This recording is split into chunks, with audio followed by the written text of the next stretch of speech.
नमस्कार दोस्तों, आज हमारा जो टॉपिक रहेगा वो है सर्कल। ठीक है, इसके पहले हम लोग ट्रायंगल डिस्कस कर चुके हैं और आपका क्वाड्रेटल भी कंप्लीट हो गया है। अगला जो हमारा टॉपिक आज का रहने वाला है वो है सर्कल।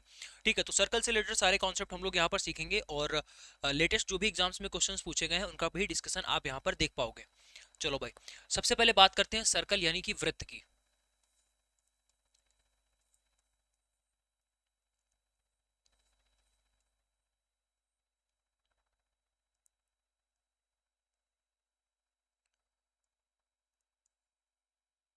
ठीक है, सर्कल की बात हम लोग कर रहे हैं।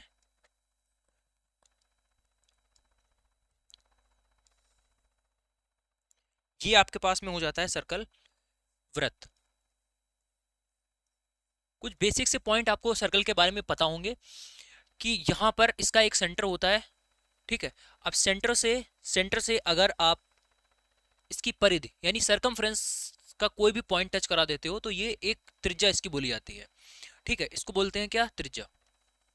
बेसिक सी अंडरस्टैंडिंग आपके अंदर होनी चाहिए कि त्रिज्या क्या होती है, व्यास डायमीटर क्या होता है, ये चीज आपको आई होप पता होगी।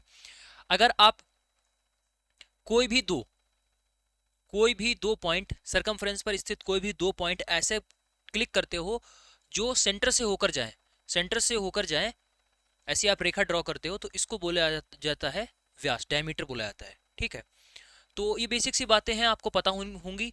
ठीक है, हम सीधा पॉइंट पर आते हैं कि इसका जो डायमीटर होता है यानी कि आप इसको बोलोगे व्यास। व्यास जो होता है वो त्रिज्या का 2 गुना होता है, 2 × रेडियस। ठीक है, तो ये त्रिज्या का 2 गुना होता है। इतनी बात आपको पता होगी, बहुत सही। त्रिज्या का 2 गुना।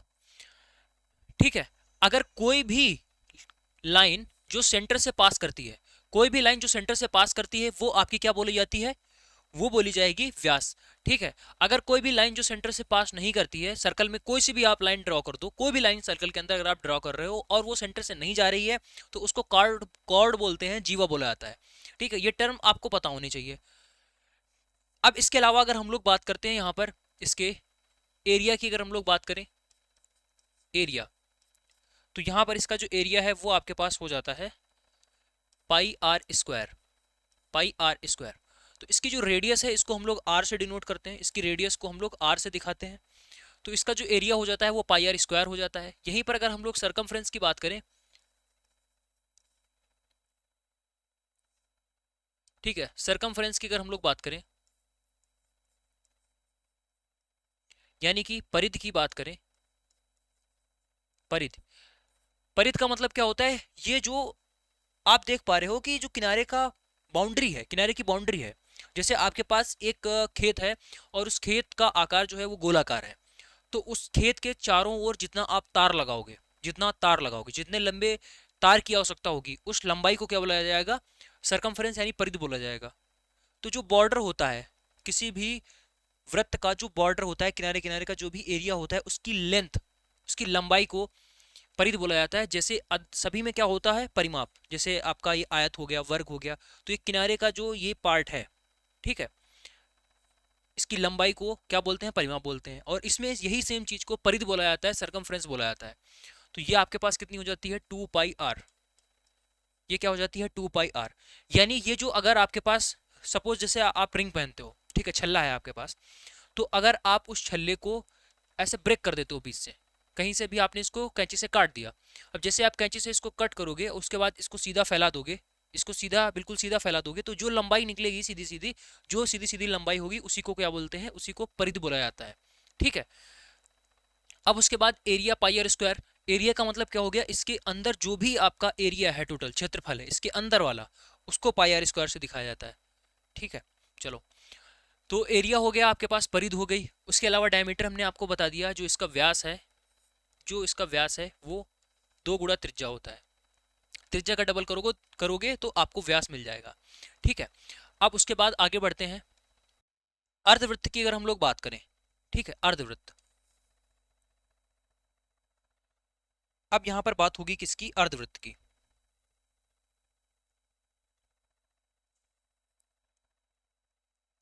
ठीक है, अर्धवृत्त। तो ये आपके पास हमने यहाँ पर हमने अर्धवृत्त बना दिया। अब इसमें अगर आप एक चीज ध्यान से देख पा रहे होगे,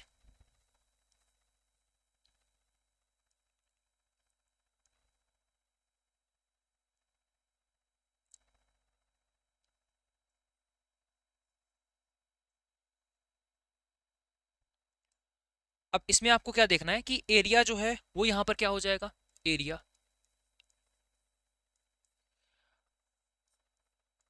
त्रिज्या वही आर, ठीक है, त्रिज्या वही आर, ठीक है।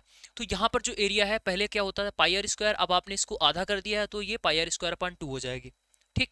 उसके बाद अगर हम लोग इसकी परिध की बात करें, सरकमफ्रेंस की बात करें, ठीक है, परिध की अगर हम लोग बात करें, परिध यानी इसका बॉर्डर कितना है, परिध की अगर हम लोग बात करें तो ये आपका हो जाएगा, जैसे पूरा होता था कितना, पूरा होता था 2 पाई आर, अब इस 2 पाई आर का आधा कर देंगे, जैसे इस क्षेत्रफल आधा हो जाएगा वैसे ये भी तो आधा हो जाएगा, ठीक है। तो आधा कर दोगे तो ये पाई आर बचेगा, क्या हो जाएगा, पाई आर, ठीक है। लेकिन एक चीज आपको ध्यान देना है, वो क्या देना है, देखो ये वाला पोर्शन पीछे आपने देखा कि ये जो पूरा पोर्शन है इसी को तो 2 पाई आर बोला, क्या इसकी लंबाई 2 पाई आर होगी, हमने इसको बीच से आधा कर दिया, जैसे आप इसको आधा करोगे तो ऊपर वाले की जो लंबाई है वो पाई आर हो जाएगी, नीचे वाले की भी लंबाई पाई आर हो जाएगी, ठीक है। अब यहां पर देखो ये अर्धवृत्त बन रहा है, ये अर्धवृत्त बन रहा है, तो इतना जो पोर्शन है इसकी जो इतने की लंबाई है ये तो हो गई पाई आर, लेकिन परिध क्या बोला जाता है, चारों साइड का, सभी जो जो भी आप बंद आकृति ले रहे हो, क्लोज क्लोज जो भी आपके पास शेप है, उस क्लोज शेप के जो भी बॉर्डर होगा उसकी टोटल लंबाई को सरकमफ्रेंस बोला जाता है, ठीक है, पेरीमीटर बोला जाता है। तो आपने इतना तो लिख दिया कि ये पाई आर हो गया, लेकिन ये भी तो इसका बॉर्डर है भाई, ये भी तो बॉर्डर है, ये भी आपको लिखना पड़ेगा, और ये कितना है, इतना आर है, तो इधर भी आपका आर ही रहता है, चाहे आप इसको पाई आर प्लस डी लिख दो, ठीक है, और डी बराबर 2 आर होता है, चाहे आप इसको ऐसे लिखो कि ये पाई आर प्लस 2 आर, दोनों तरीके से आप इसको लिख सकते हो। आई होप ये चीज आपको क्लियर हो गई होगी। अब रटना नहीं है, आपको चीजों को समझना है किस तरीके से यहाँ पर चीजें होती हैं। ये आपके पास रेडियस हो गई, ठीक है। अब देखिए एरिया हो गया और आपके पास ये परिध हो गई। अब दूसरा पॉइंट यहाँ पर हम लोग ये डालेंगे कि अगर आप अर्धवृत्त में इस अर्धवृत्त में अगर आप एक ट्रायंगल बनाने की कोशिश करो, ठीक है, एक ट्रायंगल अगर आप बनाओगे, बहुत सारे बन सकते हैं, कोई दिक्कत नहीं, बहुत सारे ट्रायंगल बनेंगे, ठीक है, किसी भी तरीके से आप इसमें ट्रायंगल बना सकते हो ऐसे, इसी के अंदर। तो अगर आप यहाँ पर ट्रायंगल बनाओगे तो कोई नहीं, सिर्फ और सिर्फ एक ही ट्रायंगल बन सकता है, एक ही टाइप का ट्रायंगल, मतलब ट्रायंगल तो बहुत सारे बनेंगे लेकिन एक ही टाइप का ट्रायंगल बन सकता है, वो होगा right angle triangle. Right angle triangle बनेगा, यहाँ सभी जगह 90 डिग्री का कोण बनेगा, सभी जगह 90 डिग्री का कोण बनेगा, ये बात को आपको ध्यान रखना है, क्योंकि जो आपने बचपन में पढ़ रखा है कि अर्धवृत्त में बना हुआ कोण समकोण होता है, वही चीज हमने यहाँ पर बताई कि यहाँ पर जो आपका कोण बनेगा कि अर्धवृत्त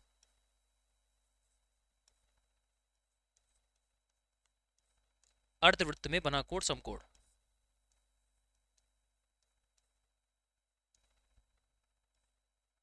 बना कोण 90 डिग्री। और ये कौन से कोण की हम लोग बात कर रहे हैं, ठीक है, और ये हम कौन से कोण की बात कर रहे हैं आप यहां पर देख पा रहे होगे, पूरा जो भी आपका डायमीटर होगा, इस डायमीटर, एक डायमीटर आपका होगा, इस डायमीटर यानी इसी बेस को लेकर के आपको परिध पर एक पॉइंट तीसरा लेना है। ट्रायंगल में 3 पॉइंट होते हैं, तो 2 पॉइंट आपके ऑलरेडी हो गए जो कि व्यास से रिलेटेड होंगे, तीसरा पॉइंट आपको परिध पर लेना है। अगर आप ऐसे लेते हो तो परिध पर जो भी कोण बनेगा वो 90 डिग्री का कोण बनेगा, ठीक है। और 90 डिग्री का कोण अगर बन रहा है और आपके पास में ये त्रिज्या होगी, ठीक है, आपके पास में त्रिज्या होगी और एक लंबाई अगर आपको पता है तो त्रिभुज की तीसरी भुजा आप पाइथागोरस प्रमेय से निकाल सकते हो, यहां से आपके क्वेश्चन बनेंगे, ठीक है। तो कैसा क्वेश्चन बनेगा वो आप जब क्वेश्चन देखोगे तो चीजें आपको क्लियर हो जाएंगी, बस ये फिगर आपके माइंड में तुरंत होनी चाहिए। जैसे कि अगर हम इसी में बता दें आपको कि ये आपका अर्धवृत्त हो गया, यानी ये एक व्यास हो गया, जरूरी नहीं कि फिगर इसी तरीके का दे रखा हो, ये देखो ये डायमीटर हो गया ना, डायमीटर हो गया, क्यों, क्योंकि सेंटर से जा रहा है, सेंटर से जा रहा है और परिध के दो बिंदुओं को मिला रहा है और सेंटर से जा रहा है, दैट इज डायमीटर यानी व्यास हो गया। अगर हम इस व्यास को ले लें और कहीं पर भी परिध पर कहीं पर भी एक ट्रायंगल बनाने की कोशिश करें, तीसरा पॉइंट अगर हम परिध पर लेकर ट्रायंगल बनाएंगे तो यही सरकमफ्रेंस पर जो आपका एंगल बनेगा वो 90 डिग्री का बनेगा, ठीक है। तो इसी व्यास को अगर हम फिर से ले लें और दूसरी साइड कहीं पर भी बनाए तो ये भी आपका कोण 90 डिग्री ही बनेगा। अगर हम इसको इधर लाकर बनाए ऐसे, देखो यही आपके पास ये व्यास है, ये व्यास है ना। अब इसी व्यास को लेकर हम इसकी परिधि पर तीसरा पॉइंट ले रहे हैं, तो भाई यहां भी जो कोण बनेगा आपका 90 डिग्री का कोण बनेगा। अब ये जो व्यास है आपको क्वेश्चन में गिवन होगा कि ये भाई ये व्यास है, एक साइड आपको गिवन होगी, दूसरी साइड आपसे पूछी जाएगी, पाइथागोरस प्रमेय से आप निकाल दोगे। तो ये सारी चीजें यहाँ पर पूछी जाएंगी। ये छोटे छोटे पॉइंट्स आपको पता होंगे कैसे क्वेश्चंस आ रहे हैं, वो अभी आप देखोगे डिटेल में, ठीक है। कुछ बेसिक चीजें सबसे पहले आप सीख लो, उसके बाद क्वेश्चंस के थ्रू धीरे धीरे सारी चीजें समझाई जाएंगी, डोंट वरी, ठीक है। चलो आगे बढ़ते हैं। देखो सर्कल हो गया आपके पास, सेमी सर्कल हो गया, वृत्त हो गया और अर्धवृत्त हो गया। अब इसमें एक तीसरी चीज होती है, वो तीसरी चीज क्या है, देखिए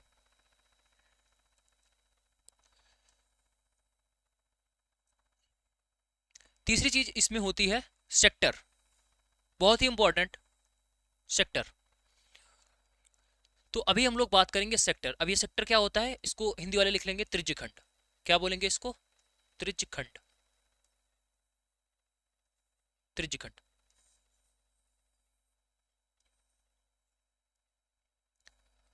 अब इस वाले पोर्शन को क्या बोला जाता है, सेक्टर बोला जाता है। किस वाले पोर्शन की बात हम लोग कर रहे हैं, ये जो पूरा है, ये वाला एरिया जो है इसको बोलते हैं त्रिज्यखंड, ठीक है। ये आपका त्रिज्यखंड हो जाता है। अब इसमें ध्यान से समझने वाली बात ये है कि देखो ये तो आपके पास हो गई रेडियस, क्योंकि सेंटर से अगर आप किसी भी सरकमफ्रेंस का कोई भी पॉइंट को अगर आप सेंटर से मिलाते हो तो वो आपका रेडियस बोला जाता है, ठीक है। यानी केंद्र से अगर आप परिधि के किसी भी बिंदु को मिलाओगे तो वो आपका त्रिज्या बोली जाती है। तो यहाँ पर भी आपके पास ये रेडियस हो जाएगी, यहाँ पर भी आपके पास ये रेडियस हो गई, ठीक है। अच्छा ये रेडियस हो गई। अब ये जो भुजा है उसको क्या बोलेंगे, आप देख सकते हो ये कर्व है, ये कर्व लाइन है, तो इसको बोलते हैं आर्क, ठीक है। इसको क्या बोला जाता है, आर्क। आर्क यानी कि बोलेंगे चाप, ये है भाई चाप, ठीक है। अगर ए है और ये आपका बी है तो यहां पर इसको बोला जाएगा ए बी, और चाप को इस तरीके से दिखाते हैं, ऊपर साइन लगा दिया जाता है। यानी अगर ए बी बोला जाएगा, अगर ए बी आप बोल रहे हो तो एक सीधी लाइन हो जाएगी, लेकिन अगर आप ऊपर इसके चाप लगा देते हो तो इसका मतलब ये हो जाएगा कि ये कर्व वाले की बात हो रही है। ए बी सीधी लाइन कम होगी, और आप यहाँ पर ए बी चाप बोल रहे हो तो चाप का मतलब नीचे कर्व वाले हिस्से की यहाँ पर बात हो रही है। तो एक फार्मूला है आपको याद रखना है। अब यहाँ पर जो मेन चीज होती है वो क्या होता है, थीटा होता है, कि ये जो सेक्टर है वो सर्कल सेंटर पर कितना कोण बना रहा है। ये जो सेक्टर है उस सर्कल पर कितना सेंटर पर कितना कोण बना रहा है। अर्धवृत्त किस तरीके से बना, अर्धवृत्त किस तरीके से बना आपको समझना पड़ेगा। देखो ये आपके पास में क्या है, सेंटर। अगर हम ए बी, ये जो ए बी चाप है इसको बढ़ाते जाएं बढ़ाते जाएं बढ़ाते जाएं और थीटा बराबर कर दें, थीटा बराबर अगर हम 180 डिग्री कर दें, अगर आप इस फिगर में थीटा 180 डिग्री कर देते हो तो इसका मतलब है ये लाइन यहां पर आ जाएगी, ये जो आर तिरछा था ये आपकी बार सीधा हो जाएगा, ठीक है। और इधर वाला ये जो आर है ये भी आपका इस बार सीधा हो जाएगा इस तरीके से। अब ये ए हो गया, ये बी हो गया, यहां पर देखो कोण कितना बन गया, 180 डिग्री। अब देखो ये चाहे नीचे का आप समझ लो त्रिज्यखंड, या ऊपर का समझ लो, क्या हो गया, अर्धवृत्त हो गया ना। तो अर्धवृत्त कैसे बनता है, जब यहाँ पर केंद्र पर अंतरित कोण जो है वो 180 डिग्री हो जाए, केंद्र पर अंतरित कोण 180 डिग्री हो जाए तो ये आपका अर्धवृत्त बन जाएगा। और जैसे ही आपका ये अर्धवृत्त बनता है तो एरिया भी आधा हो गया, सरकमफ्रेंस भी आधा हो जाएगा, डायमीटर को अगर छोड़ दें तो। अब यहां पर मेन दिक्कत ये है, हमको तो यहाँ पर साफ साफ दिख रहा है कि ये अर्धवृत्त हो गया, इस वजह से जो टोटल एरिया था उसका हमने आधा कर दिया तो अलग अलग दोनों का एरिया निकल कर आ गया। लेकिन इसमें हमें समझना पड़ेगा कि ये तिहाई है, चौथाई है, ये क्या है, ठीक है, ये समझना पड़ेगा। तो उसके लिए सीधा आप यहाँ पर फार्मूला देखेंगे, इसका फार्मूला क्या है वो हम लोग पहले समझेंगे। उससे भी पहले आप जान लीजिए कि यहाँ पर जो थीटा है उसकी वैल्यू क्या होती है, थीटा केंद्र पर अंतरित कोण थीटा, ये क्या होता है, चाप की लंबाई, चाप की लंबाई अपान में रेडियस, ठीक है। ये छोटा सा फार्मूला आपको याद रखना है। केंद्र पर अंतरित कोण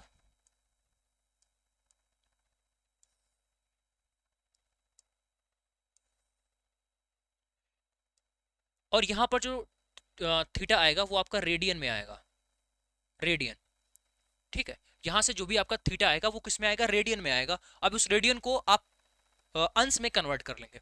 भाई रेडियन को अंश में कन्वर्ट कैसे किया जाता है आप लोगों को पता होगा, 180 बटे पाई से भाग करके, 180 बटे पाई से आप भाग करके इसको अंश में कन्वर्ट कर सकते हो। तो थीटा बराबर क्या हो जाएगा, A B pi upon R. अब हम लोग बात कर रहे थे इस सेक्टर के एरिया की, एरिया ऑफ सेक्टर, ठीक है।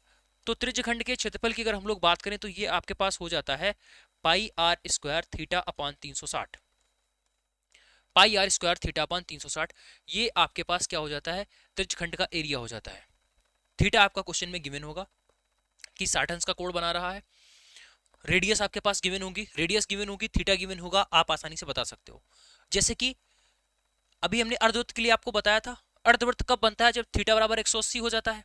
तो जैसे ही आप यहाँ पर थीटा बराबर 180 पुट करोगे तो 180 बटे 360 हो जाएगा, कट कर क्या हो जाएगा 1/2, तो क्या बन गया पाई आर स्क्वायर बटे 2। तो यही तो हमने बताया था कि अर्धवृत्त का एरिया क्या होता है, पाई आर स्क्वायर बटे 2। आया कहाँ से, इसी फार्मूला से आया, ठीक है। तो सीधा याद रखेंगे थीटा अपान में 360, थीटा अपान में 360। अब अच्छा 360 क्यों करना है, क्योंकि कंप्लीट सर्कल, जैसे यहाँ पर थीटा हुआ है तो कंप्लीट ये अगर हम कर दें, देखो ये पूरा घुमा देंगे, कितना डिग्री का कोण बन जाएगा, 360 डिग्री का बन जाएगा। कंप्लीट सर्कल कितना होता है, 360 डिग्री का होता है। तो हमें ये देखना होता है कि आप कितना ले रहे हो। देखो पाई आर स्क्वायर जो क्षेत्रफल होता है वो 360 डिग्री का होता है। 360 डिग्री अगर आप कोण बना रहे हो, 360 डिग्री यानी कंप्लीट अगर आपके पास सर्कल है तो उसका एरिया क्या होता है, पाई आर स्क्वायर। अगर 1 डिग्री आप बना रहे हो तो एरिया कितना हो जाएगा, पाई आर स्क्वायर बटे 360। हमें चाहिए जब कोण थीटा डिग्री बने तो उसके लिए क्या हो जाएगा, पाई आर स्क्वायर थीटा अपान 360। इस तरीके से आपका फार्मूला आता है, ज्यादा इस पर ध्यान नहीं देना है, आप इसको याद कर लेंगे। दूसरा एरिया का जो फार्मूला है उसको भी आपको नोट करना होगा। एरिया बराबर क्या हो जाएगा, 1/2 गुणे चाप की लंबाई, 1/2 गुणे चाप की लंबाई गुणा रेडियस, ठीक है। ये 3 इंपॉर्टेंट फार्मूले हैं, ये आपको बहुत ही अच्छी तरीके से दिमाग में एकदम रटे होने चाहिए। ये वाला फार्मूला और ये वाला फार्मूला कम लोगों को पता होता है, डायरेक्टली एग्जाम्स में इस पर क्वेश्चंस आते हैं, और कैसे क्वेश्चंस आते हैं वो आपको दिखाएंगे। अभी हर टाइप का क्वेश्चन हमने ले रखा है। अगर हम लोग यहां पर लिखें length of arc, length of arc यानी चाप की लंबाई, चाप की लंबाई। एक्चुअल में चाप की लंबाई क्या है, एक्चुअल में चाप की लंबाई क्या है, चाप की लंबाई सर्कमफ्रेंस है, चाप की लंबाई परिधि है, सर्कमफ्रेंस है। कैसे, देखो अगर आप कंप्लीट सर्कल की बात करते हो, कंप्लीट सर्कल की बात करते हो तो ये आपका 2 पाई आर हो जाता है। अगर आप आधे की बात करते हो तो ये आपका पाई आर हो गया प्लस में डी हो गया। लेकिन अगर आप सिर्फ इतने एरिया की बात करते हो, त्रिज्यखंड सेक्टर किसको बोला जाता है, सिर्फ जो व्हाइट से कलर्ड एरिया है सिर्फ उसकी बात कर रहे हैं, ऊपर जो भी है उसकी बात नहीं कर रहे हैं। तो इसमें ये वाला जो एरिया है इसको क्या हम बोलेंगे, इसको हम परिधि तो ही बोलेंगे। तो ये कितनी होती है, सीधा आपको इतना याद रखना है कि टोटल की परिधि कितनी होती है, 2 पाई आर। टोटल की परिधि कितनी होती है, 2 पाई आर, यानी 360 डिग्री के लिए परिधि 2 पाई आर आती है। तो 1 डिग्री के लिए कितनी आएगी, 2 पाई आर बटे 360। हमें चाहिए थीटा के लिए तो कितनी हो जाएगी, 2 pi r theta upon 2 pi r theta upon 360। बस इतना सा आपको यहां पर समझना था कि कोई भी फार्मूले रटने वाले नहीं है। हमने आपको ऐसे करके क्यों बताया है, ताकि जब भी आप फार्मूला लगाने जाओ तब आपको चीजें दिमाग में क्लियर रहे, कंफ्यूजन ना रहे कि जो आप ऑलरेडी फार्मूला रट के आए हो, भाई पाई आर स्क्वायर या 2 पाई आर, यही तो शुरुआत में आपको पता होता है, सभी को पता होता है। उसके बाद में अगर आर्क आ जाए या सेमी सर्कल आ जाए तो कुछ भी एक्स्ट्रा नहीं होता है उसमें कि भाई थीटा बटे 360 और ऐड हो जाता है। क्यों ऐड होता है वो भी हमने आपको बता दिया, इसलिए ऐड होता है। यानी कि फार्मूला याद करने में आपको कोई भी तकलीफ नहीं होनी चाहिए। अगर फार्मूला याद करने में प्रॉब्लम आ रही है तो फिर क्वेश्चन में कंफ्यूजन रहेगा और आपके जो आंसर्स हैं वो नहीं आएंगे। सबसे पहले कंप्लीट सर्कल हो गया, सेमी सर्कल हो गया, अब सेक्टर हो गया। अब आप बात करते हैं भाई यहाँ पर सेकेंडरी सर्कल की, ठीक है। तो अब हम लोग बात करते हैं concentric circle, concentric circle. Concentric circle का मतलब क्या होता है, ये आपका हो जाएगा सेकेंडरी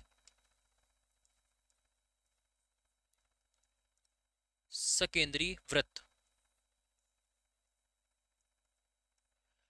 ऐसे वृत्त, दो या दो से ज्यादा ऐसे वृत्त जिनका सेंटर एक ही हो, ठीक है। सेंटर एक कैसे हो सकता है, जैसे एक सर्कल आपके पास ये हो गया, ठीक है, दूसरा सर्कल आपके पास में ये हो गया। अब इसका सेंटर यहां होगा, इस सर्कल का सेंटर यहां होगा, ठीक है। ये दो सर्कल आपके पास हो गए।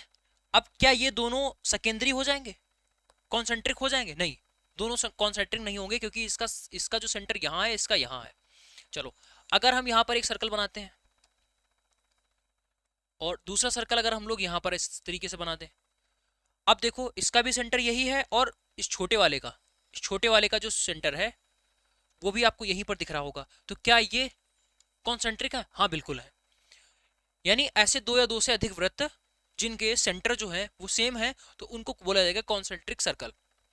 ठीक है। अब इस पर बेस्ड क्वेश्चंस बहुत आते हैं एग्जाम्स में। सबसे ज्यादा जो क्वेश्चंस आप देखोगे तो इसी पर बेस्ड आपके क्वेश्चंस बनते हैं।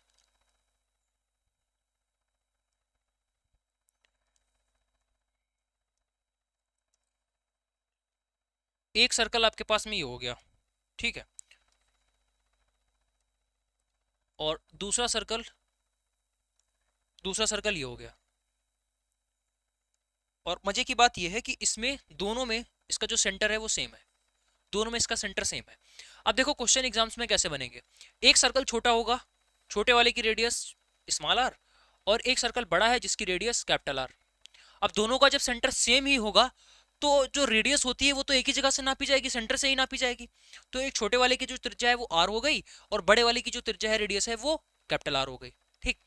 अब यहाँ पर क्या होता है, जैसे आपके पास क्वेश्चन दे रखा होगा, ये आपका लैंड है और उसके बाहर एक सर्कुलर शेप का आपके पास लैंड है और आपने क्या किया है कि उसके चारों तरफ रास्ता बनवा दिया। जैसे ये सपोज रास्ता है, ठीक है, ये रास्ता है, ये बाहर वाला, या कुआं वाले क्वेश्चंस आप देखोगे, ठीक है, तो वो सारे के सारे इसी पर बेस्ड होते हैं। चलो तो सबसे पहले जो क्वेश्चन यहाँ पर आएगा कि इसकी मोटाई क्या है, इसकी मोटाई। तो इसकी मोटाई के लिए आप सीधा देखेंगे मोटाई। अगर विड्थ की बात करें तो ये capital R minus small R. ठीक है, सपोज मान लेते हैं कि ये बाहर की तरफ एक रास्ता बना हुआ है, तो रास्ते की चौड़ाई आपसे पूछी जाएगी, जो कि क्या होती है, बड़ी वाली त्रिज्या में से छोटी वाली त्रिज्या को अगर आप घटा दोगे तो ये रास्ते की मोटाई आ जाती है, कितना चौड़ा रास्ता है, रास्ता कितना चौड़ा है। ठीक है। अगर यहीं पर अगर हम लोग बात करते हैं एरिया की, एरिया किसका एरिया, हमेशा आपसे ये बाहर वाले का एरिया पूछा जाता है हमेशा, क्योंकि अलग अलग तो एरिया आप लिख लोगे। छोटे वाले सर्कल का अगर आपको एरिया लिखना हो तो आप कहोगे पाई आर स्क्वायर, बड़े वाले का लिखना हो तो पाई आर, आर उसमें जो है कैपिटल वाली हो जाएगी। तो ये जो व्हाइट से हमने शेड किया है इसका एरिया आपसे मोस्टली क्वेश्चंस में पूछा जाता है। ठीक है। तो अगर आप देखो हम बड़े वाले सर्कल का एरिया लिखना चाहें तो क्या हो जाएगा, पाई आर स्क्वायर, बड़े वाले सर्कल का। तो सब कुछ साइड करो, सबसे पहले आप ये देखो कि बड़े वाले सर्कल, बड़ा वाला सर्कल कौन सा है, ये वाला। ठीक है।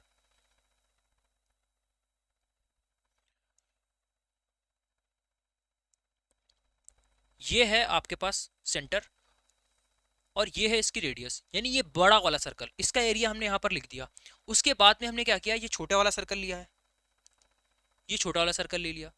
अब इस छोटे वाले सर्कल का एरिया लिखेंगे, यानी इसके अंदर का जो भी घिरा हुआ क्षेत्र है उसको लिखेंगे, तो वो आपके पास क्या हो जाएगा, पाई स्मॉल आर स्क्वायर। तो बड़े वाले एरिया में से अगर आप छोटा वाला एरिया घटा दोगे तो जो शेडेड वाला है वही निकल कर आ जाएगा। यानी इसमें से अगर आपको इसमें से घटाना पड़ेगा तो अगर आप यहाँ पर पाई कॉमन ले लेते हो तो बड़े वाली त्रिज्या का स्क्वायर माइनस छोटे वाली त्रिज्या का स्क्वायर, तो ये रास्ते की एरिया निकल कर आ जाती है। ये क्या होता है, रास्ते का एरिया जो भी हमने शेड कर दिया है वो यहाँ पर निकल कर आ जाता है। ठीक। तो क्या हो जाएगा, pi capital R square minus small R square. ठीक है।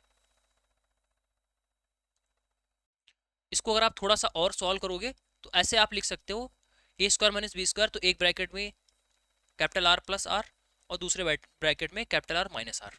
ठीक है। तो ऐसे कर लोगे तो थोड़ा सा और आसान रहेगा चीजें। आपको बस पता होना चाहिए कि जो बड़े वाली त्रिज्या है, बड़े वाली त्रिज्या वाला जो वृत्त है पहले उसका हम एरिया लिखेंगे, फिर उसके बाद में छोटे वाला वृत्त है उसका एरिया लिखेंगे। दोनों को एरिया जो भी आएगा उसको हम घटा देंगे। वो चीज यहाँ पर लिखी गई है। हर बार आप डायरेक्ट फार्मूला पर मत जाइएगा क्योंकि चीजें यहाँ पर अलग अलग तरीके से हो सकती हैं। कल को वो क्वेश्चन ऐसे पूछेगा, ठीक है, अगर उसने ऐसे फिगर बना दिया, अंदर वाले को कैपिटल आर कर दिया और बाहर वाले की त्रिज्या स्मॉल आर कर दी, और अगर आप गलती से ये लिखकर चले आए एरिया, अगर आपने ये लिख दिया, ठीक है, ऐसे डायरेक्ट क्वेश्चन पूछेगा और आपके पास ऑप्शंस भी ऐसे ही दे रखे होंगे, और अगर आपने ये लिख दिया तो फिर गलत हो जाएगा। आप बड़े वाले सर्कल में से घटाएंगे ना, अगर ऐसा फिगर बना हुआ है तो फिर इसका एरिया क्या निकलेगा, ये जो ये बाहर जो पाथ है इसका एरिया क्या निकलेगा, pi small R square minus capital R square, यानी बड़े वाली त्रिज्या का स्क्वायर में से आपको छोटे वाली त्रिज्या का स्क्वायर घटाना होगा। ठीक है, चलो जब आप क्वेश्चन सॉल्व करोगे तो चीजें और भी आपकी क्लियर हो जाएंगी। चलो क्वेश्चन पर आते हैं। यदि किसी वृत्त का जो व्यास है वो 16 सेंटीमीटर दे रखा है तो वृत्त का क्षेत्रफल क्या होगा? तो क्षेत्रफल का फॉर्मूला क्या होता है? Pi are square. तो यहाँ पर सबसे पहले आपको आर लिखनी पड़ेगी, तो आर बराबर क्या हो जाएगा? 8, आधा करेंगे आर मिल जाएगी। उसके बाद में एरिया का फार्मूला होता है पाई आर स्क्वायर। तो आर बराबर कितना हो गया? 8, 8 का स्क्वायर कितना हो गया? 64। तो डायरेक्टली आप यहाँ पर 64 पाई कर देंगे, कितना हो जाएगा? 64 पाई। तो सी वाला ऑप्शन यहाँ से करेक्ट हो गया। चले नेक्स्ट। किसी वृत्त का जो क्षेत्रफल है वो 616 वर्ग सेंटीमीटर है, इसका जो व्यास है वो आपको बताना है। अब की बार आपसे एरिया दे रखा है और व्यास पूछा गया है, तो एरिया बराबर क्या होता है? पाई, जो कि यहाँ पर दे रखा है 22/7 आपको रखना है, pi are square into r square कर देंगे। तो अगर आप इसको कट करोगे कितना हो जाएगा? 22 दूना 44, और यहाँ से बच गया 7, और ये आपका 28। ठीक है, तो आर स्क्वायर बराबर 28 गुणा 7, 28 गुणा 7 बराबर आर स्क्वायर। तो स्क्वायर था, इधर आएगा अंडर रूट लग जाएगा, इसको लिखोगे 7 गुणे 4, और ये 7 है तो 7 बाहर आ जाएगा, 4 का 2 बाहर आ जाएगा, बराबर में आर। तो आर बराबर यहाँ से आपका कितना हो गया? 14। आर बराबर आपका हो गया 14। लेकिन आपसे क्या पूछा गया था? व्यास। तो क्या 14 होगा? नहीं, 14 का डबल 28 इसका राइट आंसर हो जाएगा। ठीक है, चलो नेक्स्ट क्वेश्चन पर आते हैं। यदि किसी वृत्त की परिधि और क्षेत्रफल के आंकिक मान बराबर है। अब उसने यहाँ पर आंकिक मान क्यों बोला? ऐसे भी तो वो बोल सकता था कि उसकी परिधि और क्षेत्रफल आपस में बराबर है। आंकिक मान उसने इसलिए बोला क्योंकि भाई दोनों की जो डिजिट है, दोनों की जो यूनिट है वो अलग अलग है।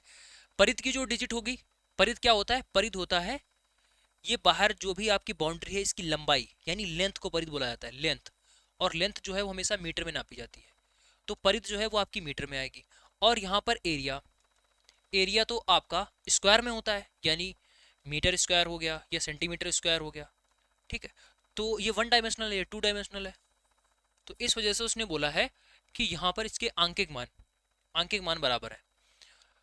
तो पेरीमीटर क्या होता है भाई? 2 पाई आर बराबर एरिया क्या होता है? Pi are square, pi are square. तो यहाँ से पाई से पाई कट गया और आर से एक आर कैंसिल आउट हो गया, तो आर बराबर आपका क्या हो जाएगा? 2। आर बराबर क्या हो जाएगा? 2। तो वृत्त की त्रिज्या क्या हो जाएगी? 2 यूनिट हो जाएगी, 2 इकाई। ठीक है, सिर्फ ये आर बराबर 2 के लिए ही पॉसिबल है, और किसी चीज के लिए पॉसिबल नहीं है, और कोई भी वैल्यू के लिए ऐसा हो ही नहीं सकता। एरिया हमेशा ज्यादा रहेगा। ठीक है, एरिया हमेशा ज्यादा रहेगा, 2 पाई आर कम रहेगा। किसी संख्या को अगर आप दोगुना करते हो तो वो उतना ही नहीं बढ़ पाती है जितना कि स्क्वायर करने पर बढ़ जाएगी। भाई कोई भी आप संख्या लेकर आइए, नंबर है, इसको अगर आप 2 से गुणा कर दोगे तो वो उतना नहीं बढ़ पाएगा जितना अगर आप इसका स्क्वायर कर देते हो। ठीक है, लेकिन सिर्फ एक कंडीशन पर, जब आप n बराबर 2 रखोगे तभी ये पॉसिबल है, तो इस वजह से यहाँ पर फिक्स आंसर आ रहा है। चलो, 150 व्यास वाले एक वृत्ताकार मैदान के परितः 3 मीटर का एक समान चौड़ाई वाला वृत्ताकार पथ का क्षेत्रफल आपको बताना है। तो जिस क्वेश्चन की हम लोग बात कर रहे थे वो क्वेश्चन आपके सामने यहाँ पर लिखा हुआ है।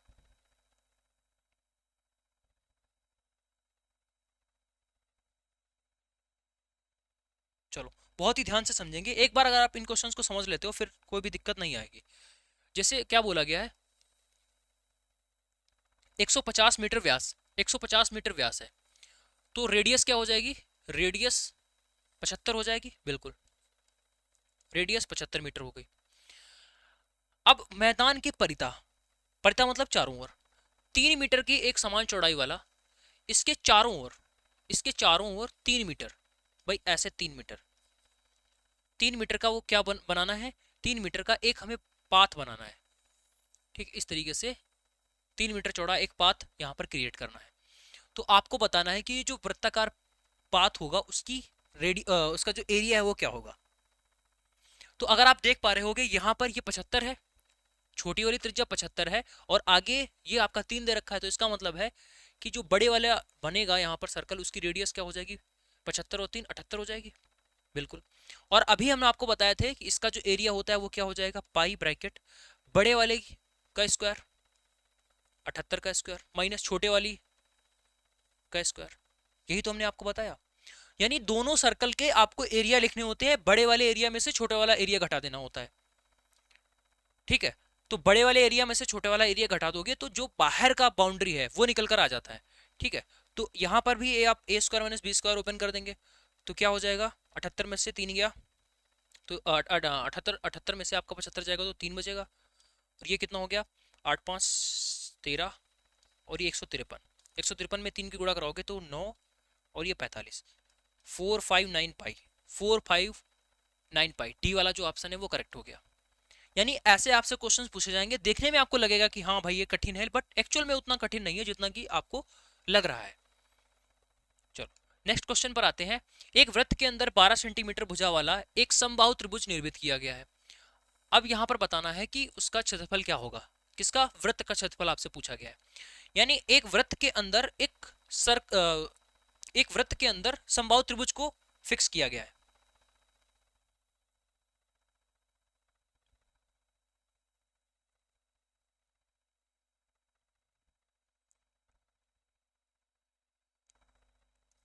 ये आपके पास वृत्त हो गया, इसके अंदर जो है आइसोसेलेस ट्रायंगल बनाया गया है।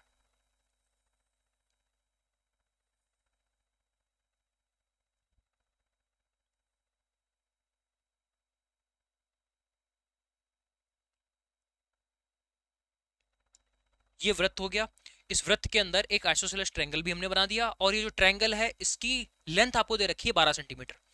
इसकी लेंथ कितनी दे रखी है, 12 सेंटीमीटर। अब ये आइसोसेलेस ट्रायंगल है यानी समबाहु त्रिभुज है, तो ये आपका इस तरीके से हो जाएगा। याद करो जब हमने आपको ट्रायंगल वाला कॉन्सेप्ट पढ़ाया था तो दो फार्मूले आपको बताए थे। एक बताया था कि अगर आपके पास सर्कल वो बना हुआ है, क्या नाम, त्रिभुज, तो इसमें एक इन रेडियस, यानी कि त्रिभुज के अंदर एक सर्कल बनाया जा सकता है और त्रिभुज के एक बाहर भी एक सर्कल बनाया जा सकता है। तो जो अंदर बनेगा उसको बोलते हैं अंतः त्रिज्या, यानी जो अंदर आपका सर्कल बनेगा उस सर्कल की रेडियस को बोला जाता है अंतः त्रिज्या। किसमें, समबाहु में।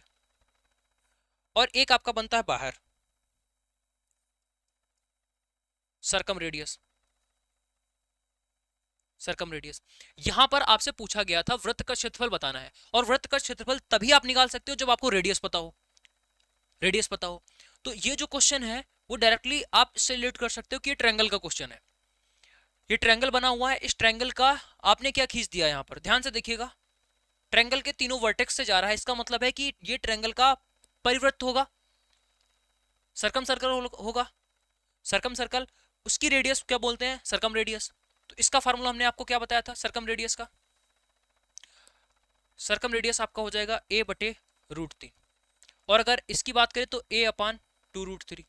तो यही दो फार्मूले आपको बताए गए थे समबाहु त्रिभुज में। समबाहु त्रिभुज में अगर आप अंदर की ओर सर्कल खींचते हो, त्रिभुज के अंदर अगर आप सर्कल खींचोगे तो उसकी रेडियस ये होगी, अगर आप बाहर की ओर सर्कल खींचोगे तो उसकी रेडियस ये होगी। तो यहां पर कैसा खींचा हुआ है, बाहर की तरफ, तो बाहर की तरफ जो सर्कल खींचा हुआ है क्या उसकी जो रेडियस है वो a/2√3 हो जाएगी, a/√3 हो जाएगी। a यहाँ पर क्या है, होती है साइड होती है, तो ये 12/3 ये रेडियस आ जाएगी आपके पास। इस सर्कल की रेडियस आपकी 12/3 आ जाएगी। आपको क्या बताना है, यहाँ पर एरिया बताना है, तो पाई आर स्क्वायर यानी 12/√3 गुणा 12/√3, तो √3 आपका 3 बन जाएगा, ये कटेगा 4 हो गया, 12 चौकी 48। तो क्या यहाँ पर इसका जो एरिया है वो 48 पाई हो जाएगा, 48 पाई, डी वाला जो ऑप्शन है वो करेक्ट हो गया। ठीक है, तो सारे कॉन्सेप्ट आपको रिवाइज करते हुए चलना है, कहीं पर भी आपको भूलना नहीं है। कोई भी क्वेश्चन कहीं से भी आ सकता है। अभी तो हम लोग टॉपिक वाइज चीजों को देख रहे हैं, लेकिन एग्जाम्स में आपके क्वेश्चन टॉपिक वाइज नहीं आएंगे, ये बात को आपको ध्यान में रखना है। आपको खुद से समझना पड़ेगा ये क्वेश्चन किस टॉपिक का है। उससे भी बड़ी बात, इसका सोल्यूशन किस तरीके से और कहां से किया जाएगा। एक 28 सेंटीमीटर व्यास वाले एक अर्धवृत्त की परिधि, 28 सेंटीमीटर का जो व्यास है, यानी आपके पास जो रेडियस हो जाएगी वो 14 सेंटीमीटर हो गई। ठीक है, और ये क्या है, अर्धवृत्त है, अर्धवृत्त। तो अर्धवृत्त का हमने क्या बताया था कि ये पाई आर प्लस 2d होता है, पाई आर प्लस 2r, या इसको बोलोगे सिर्फ d, ये होता है परिधि। ठीक है, बहुत सारे लोग इसमें 2r नहीं जोड़ते हैं, 2r अगर आप नहीं जोड़ोगे तो क्वेश्चन आपका गलत हो जाएगा, हमेशा ध्यान रखेंगे इस बात का। तो पाई आर कितना हो जाएगा, 22/7 गुणा 14, प्लस 2r करेंगे तो कितना हो जाएगा, 14 दूना 28, ये आपका 2 हो गया, 22 दूना 44, 44 प्लस 28 कितना हो जाएगा 72। तो यहाँ से आपका 72 सी वाला ऑप्शन करेक्ट हो गया। ठीक है, तो देखो जैसे ही आप अगर पाई आर लिखोगे, सिर्फ अगर आप पाई आर लिखोगे तो 22 दूना 44 भी आपको ऑप्शन में दिखेगा, और अगर आप इसको टिक करते हो तो गलत हो जाएगा। ठीक है, ये छोटी छोटी चीजें आपको पता होनी चाहिए। 10 सेंटीमीटर त्रिज्या वाले एक चौथाई वृत्त का परिमाप ज्ञात करेंगे। 10 सेंटीमीटर त्रिज्या वाले एक चौथाई वृत्त का परिमाप हमें ज्ञात करना है। चलो, एक चौथाई वृत्त कितना होता है, ऐसे ये एक चौथाई बनेगा। देखो कंप्लीट क्या होता है, पूरा पूरा इस तरीके से हो जाएगा। आधा की बात करें तो ये आधा हिस्सा ऐसे, और एक चौथाई की अगर हम लोग बात करें तो आधे का भी आधा, यानी अर्धवृत्त का भी आधा करना पड़ेगा आपको, अर्धवृत्त का भी आधा करना पड़ेगा। अब देखो यहां पर आपसे क्या पूछा गया है, परिमाप पूछा गया है, परिमाप। तो परिमाप या परिध की बात कर रहे हैं, तो एक तो ये आपका कर्व वाला एरिया हो गया, उसके साथ साथ में यहां पर ये क्या है, ये आर है, और ये भी आपके पास क्या है, आर है। देखो परिधि या परिमाप क्या किसे बोला जाता है, किनारे किनारे की साइड की जो लंबाई होती है उसी को परिमाप या परिधि बोला जाता है, किनारे किनारे की साइड को। ठीक है, तो यहाँ पर एक तो कर्व वाला पोर्शन है, कर्व वाला पोर्शन हम निकाल देंगे कैसे, टोटल होता है 2 पाई आर, टोटल जो वृत्त की परिधि है वो 2 पाई आर होती है। अब एक चौथाई की बात कर रहे हो तो बटे में 4 कर देंगे। ठीक है, अगर आप आधे की बात कर रहे होते तो बटे में 2 करते हैं, तभी वो पाई आर आता है जैसे पिछले क्वेश्चन में। तो यहाँ पर एक चौथाई की बात हो रही है तो टोटल परिधि होती है 2 पाई आर, उसको 4 से भाग कर देंगे। उसके साथ साथ में आपको यहाँ पर एक आर ये है और एक आर ये है, इसको भी ऐड करना पड़ेगा, ये आपका बन जाएगा 2r। समझ गए ना, बहुत सही। अब इसको पहले ही कट कर लेंगे, ये आपका पाई आर अपॉन 2 हो गया। चलो तो कितना हो गया ये आपका पाई, पाई 3.14 भी दे रखा है, जो क्वेश्चन में दे रखा होगा वही डेटा लेंगे। 22/7 दे रखा है तो 22/7 लेंगे, और अगर आपका 3.14 दे रखा है तो 3.14 लेंगे। आर बराबर आपके पास कितनी हो गई 10, अपान में आपका 2 है, प्लस 2r कितना हो जाएगा आपका यहाँ से 20 हो गया। इसको कट करेंगे तो आपका कितना हो जाएगा 5, 14×5 70, 14×5 70 और 5 × 15, 15.70, इसमें 20 जोड़ेंगे तो कितना हो जाएगा भाई, ये 35.70 हो जाएगा। कितना 35.70, 35.70, यानी बी वाला जो ऑप्शन है वो आपका यहाँ से करेक्ट हो जाएगा। हालांकि आपको यहाँ पर 15.7 ऑप्शन दिख रहा है ना, सबसे पहले ही ऑप्शन दिख रहा है आपको 15.7, अगर आप ये लगाओगे तो गलत हो जाएगा, डेफिनेटली आपका क्वेश्चन गलत हो जाएगा अगर पहला ऑप्शन अगर आप टिक कर देते हो, क्योंकि परिमाप की बात कर रहा है तो ऐसे थोड़ी आर्क होगा, यानी ये भी तो इसके जुड़ेंगे, जैसे कि अर्धवृत्त में होता था 2r आप जोड़ रहे थे, वैसे सेम काम आपको यहाँ पे भी करना पड़ेगा, 2r आपको ऐड करना पड़ेगा। चलो नेक्स्ट क्वेश्चन पर आते हैं। उस वृत्त के व्यास की माप ज्ञात कीजिए जिसकी परिधि 8.8 है। चलो यहाँ पर जब पूरा ही बोल रहा है वृत्त है तो 2 पाई आर हो जाएगा, इस 2 पाई आर की वैल्यू आपको 8.8 गिवन है। आपसे पूछा गया है क्या, व्यास पूछा गया है, यानी आपसे 2r पूछ रहे हैं, 2r आपसे पूछा गया है, 2r को ही आप डी बोलते हो, यही आपसे पूछा गया है। देखो कितना हो जाएगा 8.8 बटे पाई, पाई की वैल्यू कितनी हो जाएगी, आपको जो गिवन है वही रखनी होगी, 22/7 होती है, तो बटे में 7 करोगे ये आपका ऊपर चला जाएगा, पॉइंट हटेगा ये आपका नीचे 0 हो गया, 22/88।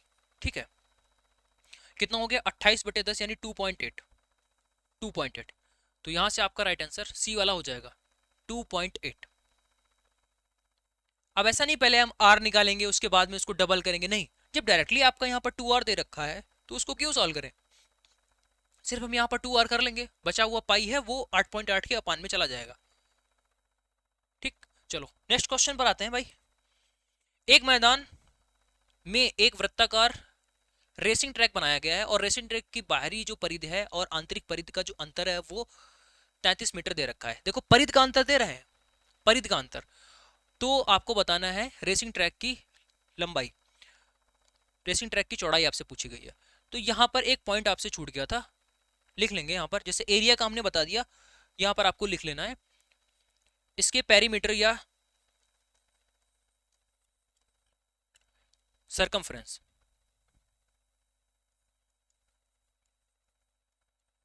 सरकमफ्रेंस, तो देखो बड़े वाले का अगर हम लोग देखें सरकमफ्रेंस तो कितना हो जाएगा 2 पाई कैपिटल आर। ठीक है, और छोटे वाले का अगर हम लोग लिखें तो 2 पाई स्मॉल आर, कोई इसमें नई चीज नहीं है। और ये सरकमफ्रेंस किसका आया है, ये भाई डिफरेंस आया है, डिफरेंस ऑफ सरकमफ्रेंस, ठीक है, डिफरेंस आप अगर अलग अलग लिखना चाहो तो अलग अलग इसको लिख लो। बड़े वाले सर्कल का जो सरकमफ्रेंस है वो 2 पाई आर हो जाएगा, छोटे वाले का जो सरकमफ्रेंस है वो 2 पाई स्मॉल आर हो जाएगा। ठीक है, तो इसमें कोई बड़ी चीज नहीं थी, आप आसानी से कर सकते हो। अब यहां पर समझना है आपसे क्या पूछा गया है। इसमें बोला गया है कि एक बड़ा सर्कल होगा, रेसिंग ट्रैक है, एक वृत्ताकार रेसिंग ट्रैक है।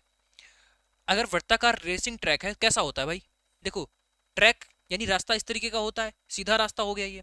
अगर हम इसको थोड़ा सा तिरछा कर दें, यानी इसको तिरछा करते जाएं और ये आपका लगभग लगभग इसको गोल कर दें, ठीक है, लगभग आप इसको पूरा मिला देंगे, गोल कर दें इसको, तो ये जो ट्रैक आपका बन गया लगभग गोल हो गया ना। अब देखो यहाँ पर एक ये छोटा वाला सर्कल बन रहा है, एक छोटा सर्कल बन रहा है, एक बड़ा सर्कल बन रहा है।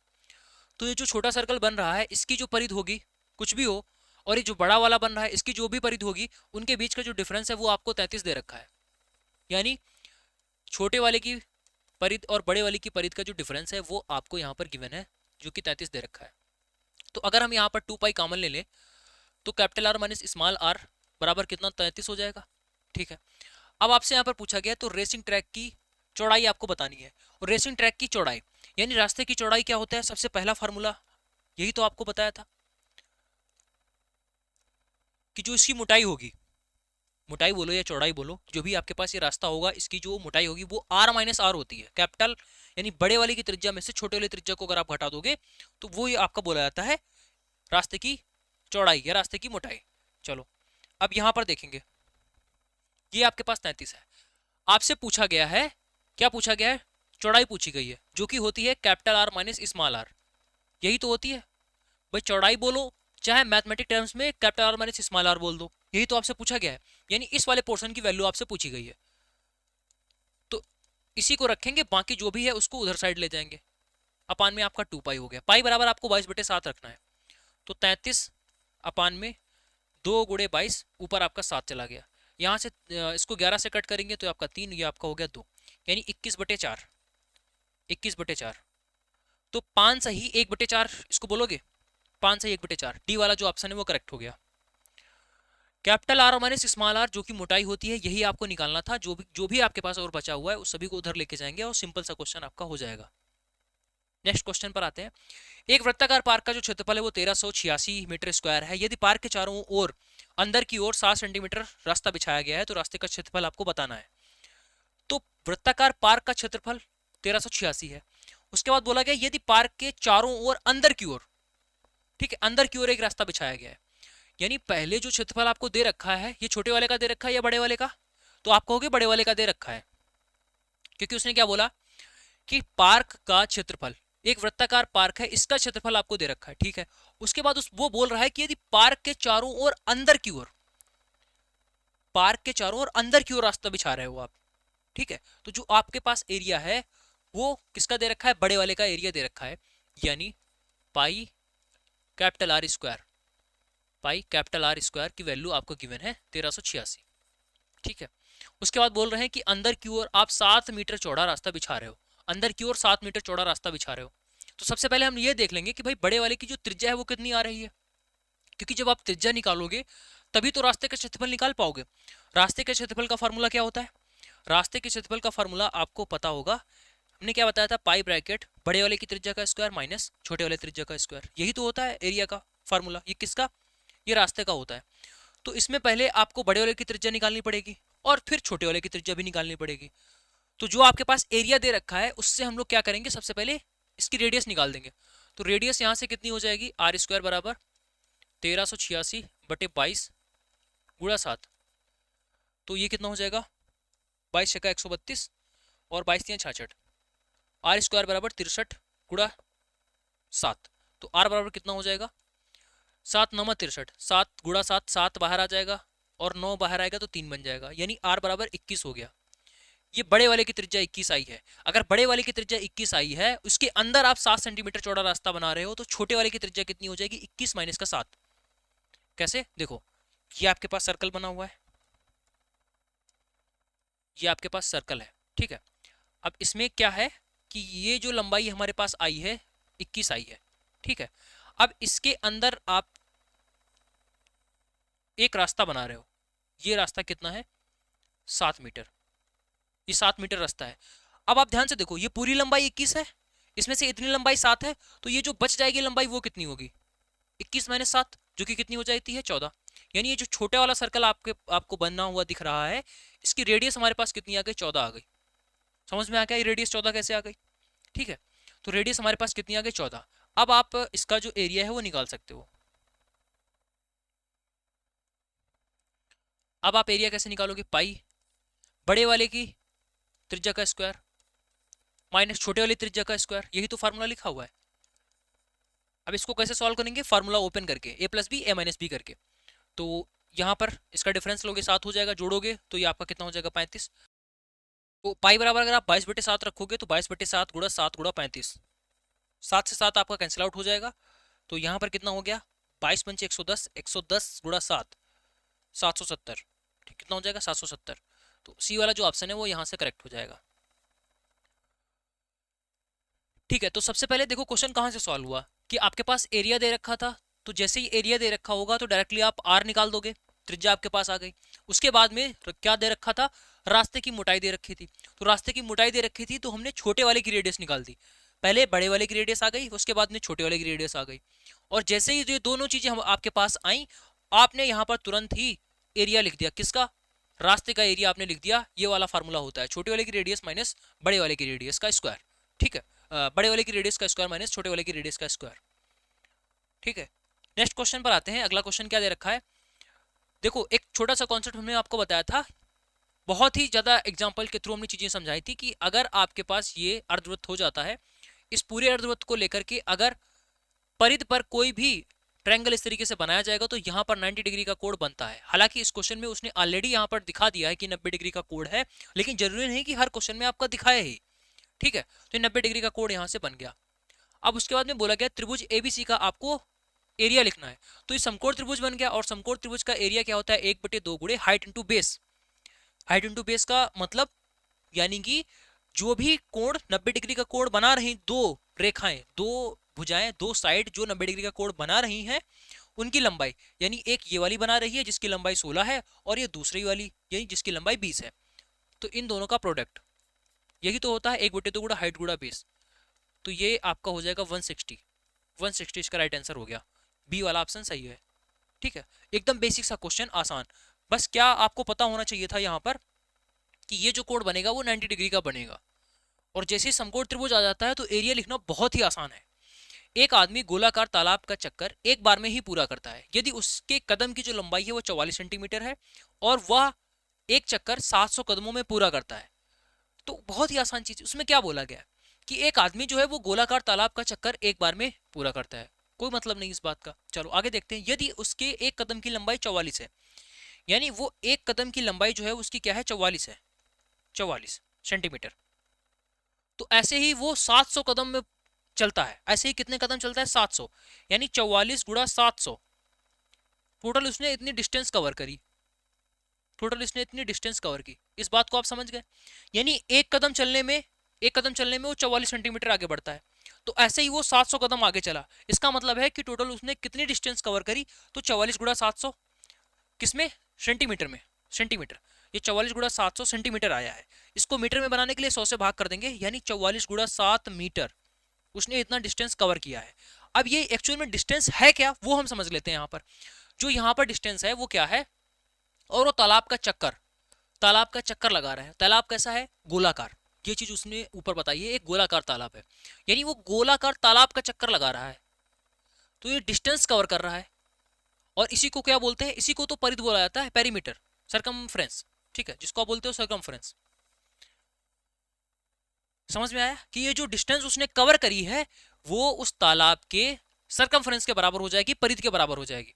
और जिसका फार्मूला आपके पास होता है 2πr। 2πr बराबर कितना हो जाएगा? 44 गुणा 7। आपसे पूछा गया तालाब का क्षेत्रफल, तो क्षेत्रफल पता होने के लिए पहले तालाब की त्रिज्या पता होनी चाहिए। तो त्रिज्या कैसे निकालोगे? पाई बराबर 22/7 होता है, तो 22 दूना 44, पूरा पूरा कट गया, बटे में 7 है तो आपका उधर जाएगा। तो आर बराबर कितना हो गया? 49। रेडियस यहाँ से आपकी 49 हो गई। सॉल्व कर सकते हो, इतना बहुत आसान है। अगर रेडियस आपके पास 49 आ गई तो आप क्षेत्रफल निकाल सकते हो। क्या होता है formula? Pi are square. Pi कितना हो जाएगा? 22/7 गुणा 49 गुणा 49, तो यहाँ से आपका 7 हो गया। ठीक है 7, तो 343, 343 गुणा 22, तो ये आपका कितना हो जाएगा, 3 दूना 6, 4 दूना 8, 3 दूना 6। इसकी मल्टीप्लाई अगर आप 11 से कराओगे तो आपका 6 हो गया, 8 से 14, और 8 से 14 एक 15, 6 एक 7, 7546। कितना हो गया, 7546। ठीक है 7546 metre square. Option number A जो है वो करेक्ट हो गया। ठीक है, बेसिकली यहाँ पर क्या किया है, पहले 343 की 2 से गुणा करा दी है तो 686 आ गया, फिर उसके बाद में इसमें 11 से गुणा कराई है। 11 से गुणा कराना बहुत ही ईजी होता है, और इन क्वेश्चंस को 11 से अगर आप मल्टीप्लाई कराते हो, क्योंकि मोस्टली पाई की वैल्यू 22/7 होती है, तो हर एक कैलकुलेशन में आपको 11 की मल्टीप्लाई करना पड़ता ही पड़ता है। तो 11 की मल्टीप्लीकेशन आसान है, पहले 6 लिख लेंगे, फिर उसके बाद में इसको जोड़ेंगे, 8 से 14 कर देंगे, एक कैरी चला जाएगा, फिर 8 से 14 एक 15 कर देंगे, फिर एक कैरी चला जाएगा, तो 6 लिख देंगे, और ऊपर एक कैरी था, 6 एक 7 हो जाएगा। ठीक है, तो ये सारी जो बेसिक सी ट्रिक्स हैं वो आपको हमारे जो भी कैलकुलेशन बूस्टर कोर्स है, और अभी तो मैथ कैलकुलेशन 2.0 बैच भी आ चुका है, तो उसमें सारी चीज़ें आपको मिल जाएंगी जहाँ से आप अपनी कैलकुलेशन स्पीड को इन्हांस कर सकते हो। ठीक है, इसके अलावा अगर आपको कंप्लीट मैथ और रीजनिंग पढ़ना है तो आप प्ले स्टोर पर जाइए, एजुकेशन मसाला ऐप को डाउनलोड करिए, जहाँ से आपको फुल कॉन्सेप्ट के साथ में क्लासेस मिल जाएंगे, तो भाई आप एक बार जरूर से चेकआउट कर लेना। ठीक, चलो नेक्स्ट क्वेश्चन पर आते हैं। अगला दे रखा है, एक वृत्त की परिधि 88/7 सेंटीमीटर है। ठीक है, तो उस वर्ग का परिमाप आपको बताना है जिसकी प्रत्येक भुजा की लंबाई दिए गए वृत्त की त्रिज्या के बराबर है। ठीक है, सबसे पहले तो आप परिधि निकालेंगे। ये 88/7 दे रखी है, तो वृत्त की परिधि क्या होता है, 2πr। कितनी दे रखी है, 88/7, तो ये आपका क्या होता है, 44। कितना होता है, 44, ये डबल हो गया। बटे में 7 होता है, तो इधर भी आपका गुणे में 7 आ जाएगा, तो r बराबर आप इसको बोल सकते हो कि 2 हो गया। ठीक है, इतनी कैलकुलेशन अगर आपको समझ में आ रही है तो आप ओके बोलेंगे। ठीक है, 2πr बराबर 88/7 था, तो यहाँ से r बराबर आपके पास 2 आ गई। ठीक, अब r 2 आ गई, अब आगे क्या बोल रहा है, तो उस वर्ग का परिमाप बताना है। कौन सा वर्ग, नीचे दिया है, जिसकी प्रत्येक भुजा की लंबाई वृत्त की त्रिज्या के बराबर है। वृत्त की त्रिज्या कितनी है, 2 है, तो जो त्रिज्या आई है उसी के बराबर, त्रिज्या के बराबर वाली साइड का एक वर्ग है। अब इस वर्ग का हमें क्या बताना है, परिमाप बताना है, जो कि क्या होता है, 4 गुणे भुजा। कितना हो जाएगा, 8। सी ऑप्शन सही हो गया, आसान था। नेक्स्ट, दो सकेंद्री वृत्त बनाए गए हैं। ठीक है, जो लास्ट में भी आपको कॉन्सेप्ट बताया था, सकेंद्री वृत्त आसान है। आंतरिक वृत्त की त्रिज्या 6 है, यानी आंतरिक वृत्त यहां पर क्या हो जाएगा, इंटरनल, यानी छोटा वाला। आंतरिक अगर बोल रहा है तो इंटरनल की बात कर रहा है, इंटरनल सर्कल यानी कि छोटा वाला वृत्त जिसकी 6 है त्रिज्या। बाह्य वृत्त की त्रिज्या आंतरिक वृत्त की त्रिज्या से 50% अधिक है, यानी एक की त्रिज्या 6 है तो दूसरे की त्रिज्या 50% अधिक है, तो इसका 50% कितना होता है, यानी इसका आधा, इसका आधा कितना हो जाएगा, 3। 3 इसमें जोड़ देंगे तो 6 3 9, यानी छोटे वाले की त्रिज्या अगर 6 हो गई तो बड़े वाले की त्रिज्या 9 हो गई। समझ में आ गया, 50% अधिक है, तो किसी भी संख्या का 50% क्या होता है, उस संख्या का आधा, यानी 6 में आप 3 ऐड कर देंगे, क्योंकि वो बोल रहा है कि 50% अधिक है, यानी खुद में उसको जोड़ना भी पड़ेगा। ठीक है, उसने ये नहीं बोला कि उसके 50% है। अगर 50% बोलता तो पहले वाले की त्रिज्या 6 और दूसरे वाले की त्रिज्या 3 हो जाती। ठीक है, लेकिन ऐसा नहीं उसमें उसने बोला है, उसने बोला है कि 50% अधिक है, इसका मतलब यह हुआ कि उसके 50% और आप इंक्रीज कर देंगे, 3 इंक्रीज कर देंगे, तो छोटे वाले की त्रिज्या 6 हो गई, बड़े वाले की 9 हो गई। अब बोला गया है उन दोनों वृत्तों के मध्य निर्मित जो वलय है उसका क्षेत्रफल बताना है, यानी कुल मिलाकर एक छोटा वृत्त है, एक बड़ा वृत्त है, तो जो बाहर रास्ता बनता है उस रास्ते का क्षेत्रफल आपको बताना है। आसान है। देखो सारे के सारे जो आंसर्स आपके दे रखे हैं वो पाई में नहीं दे रखे हैं, तो पाई की वैल्यू आपको रखनी पड़ेगी, जो कि हो जाएगी कितनी, 22/7। रेडियस यहाँ पर क्या हो जाएगी, बड़े वाली की 9 का स्क्वायर, 9 का स्क्वायर माइनस 6 का स्क्वायर लिखना पड़ेगा, तो एक ब्रैकेट में 9 + 6, दूसरे ब्रैकेट में 9 - 6, 9 6 15,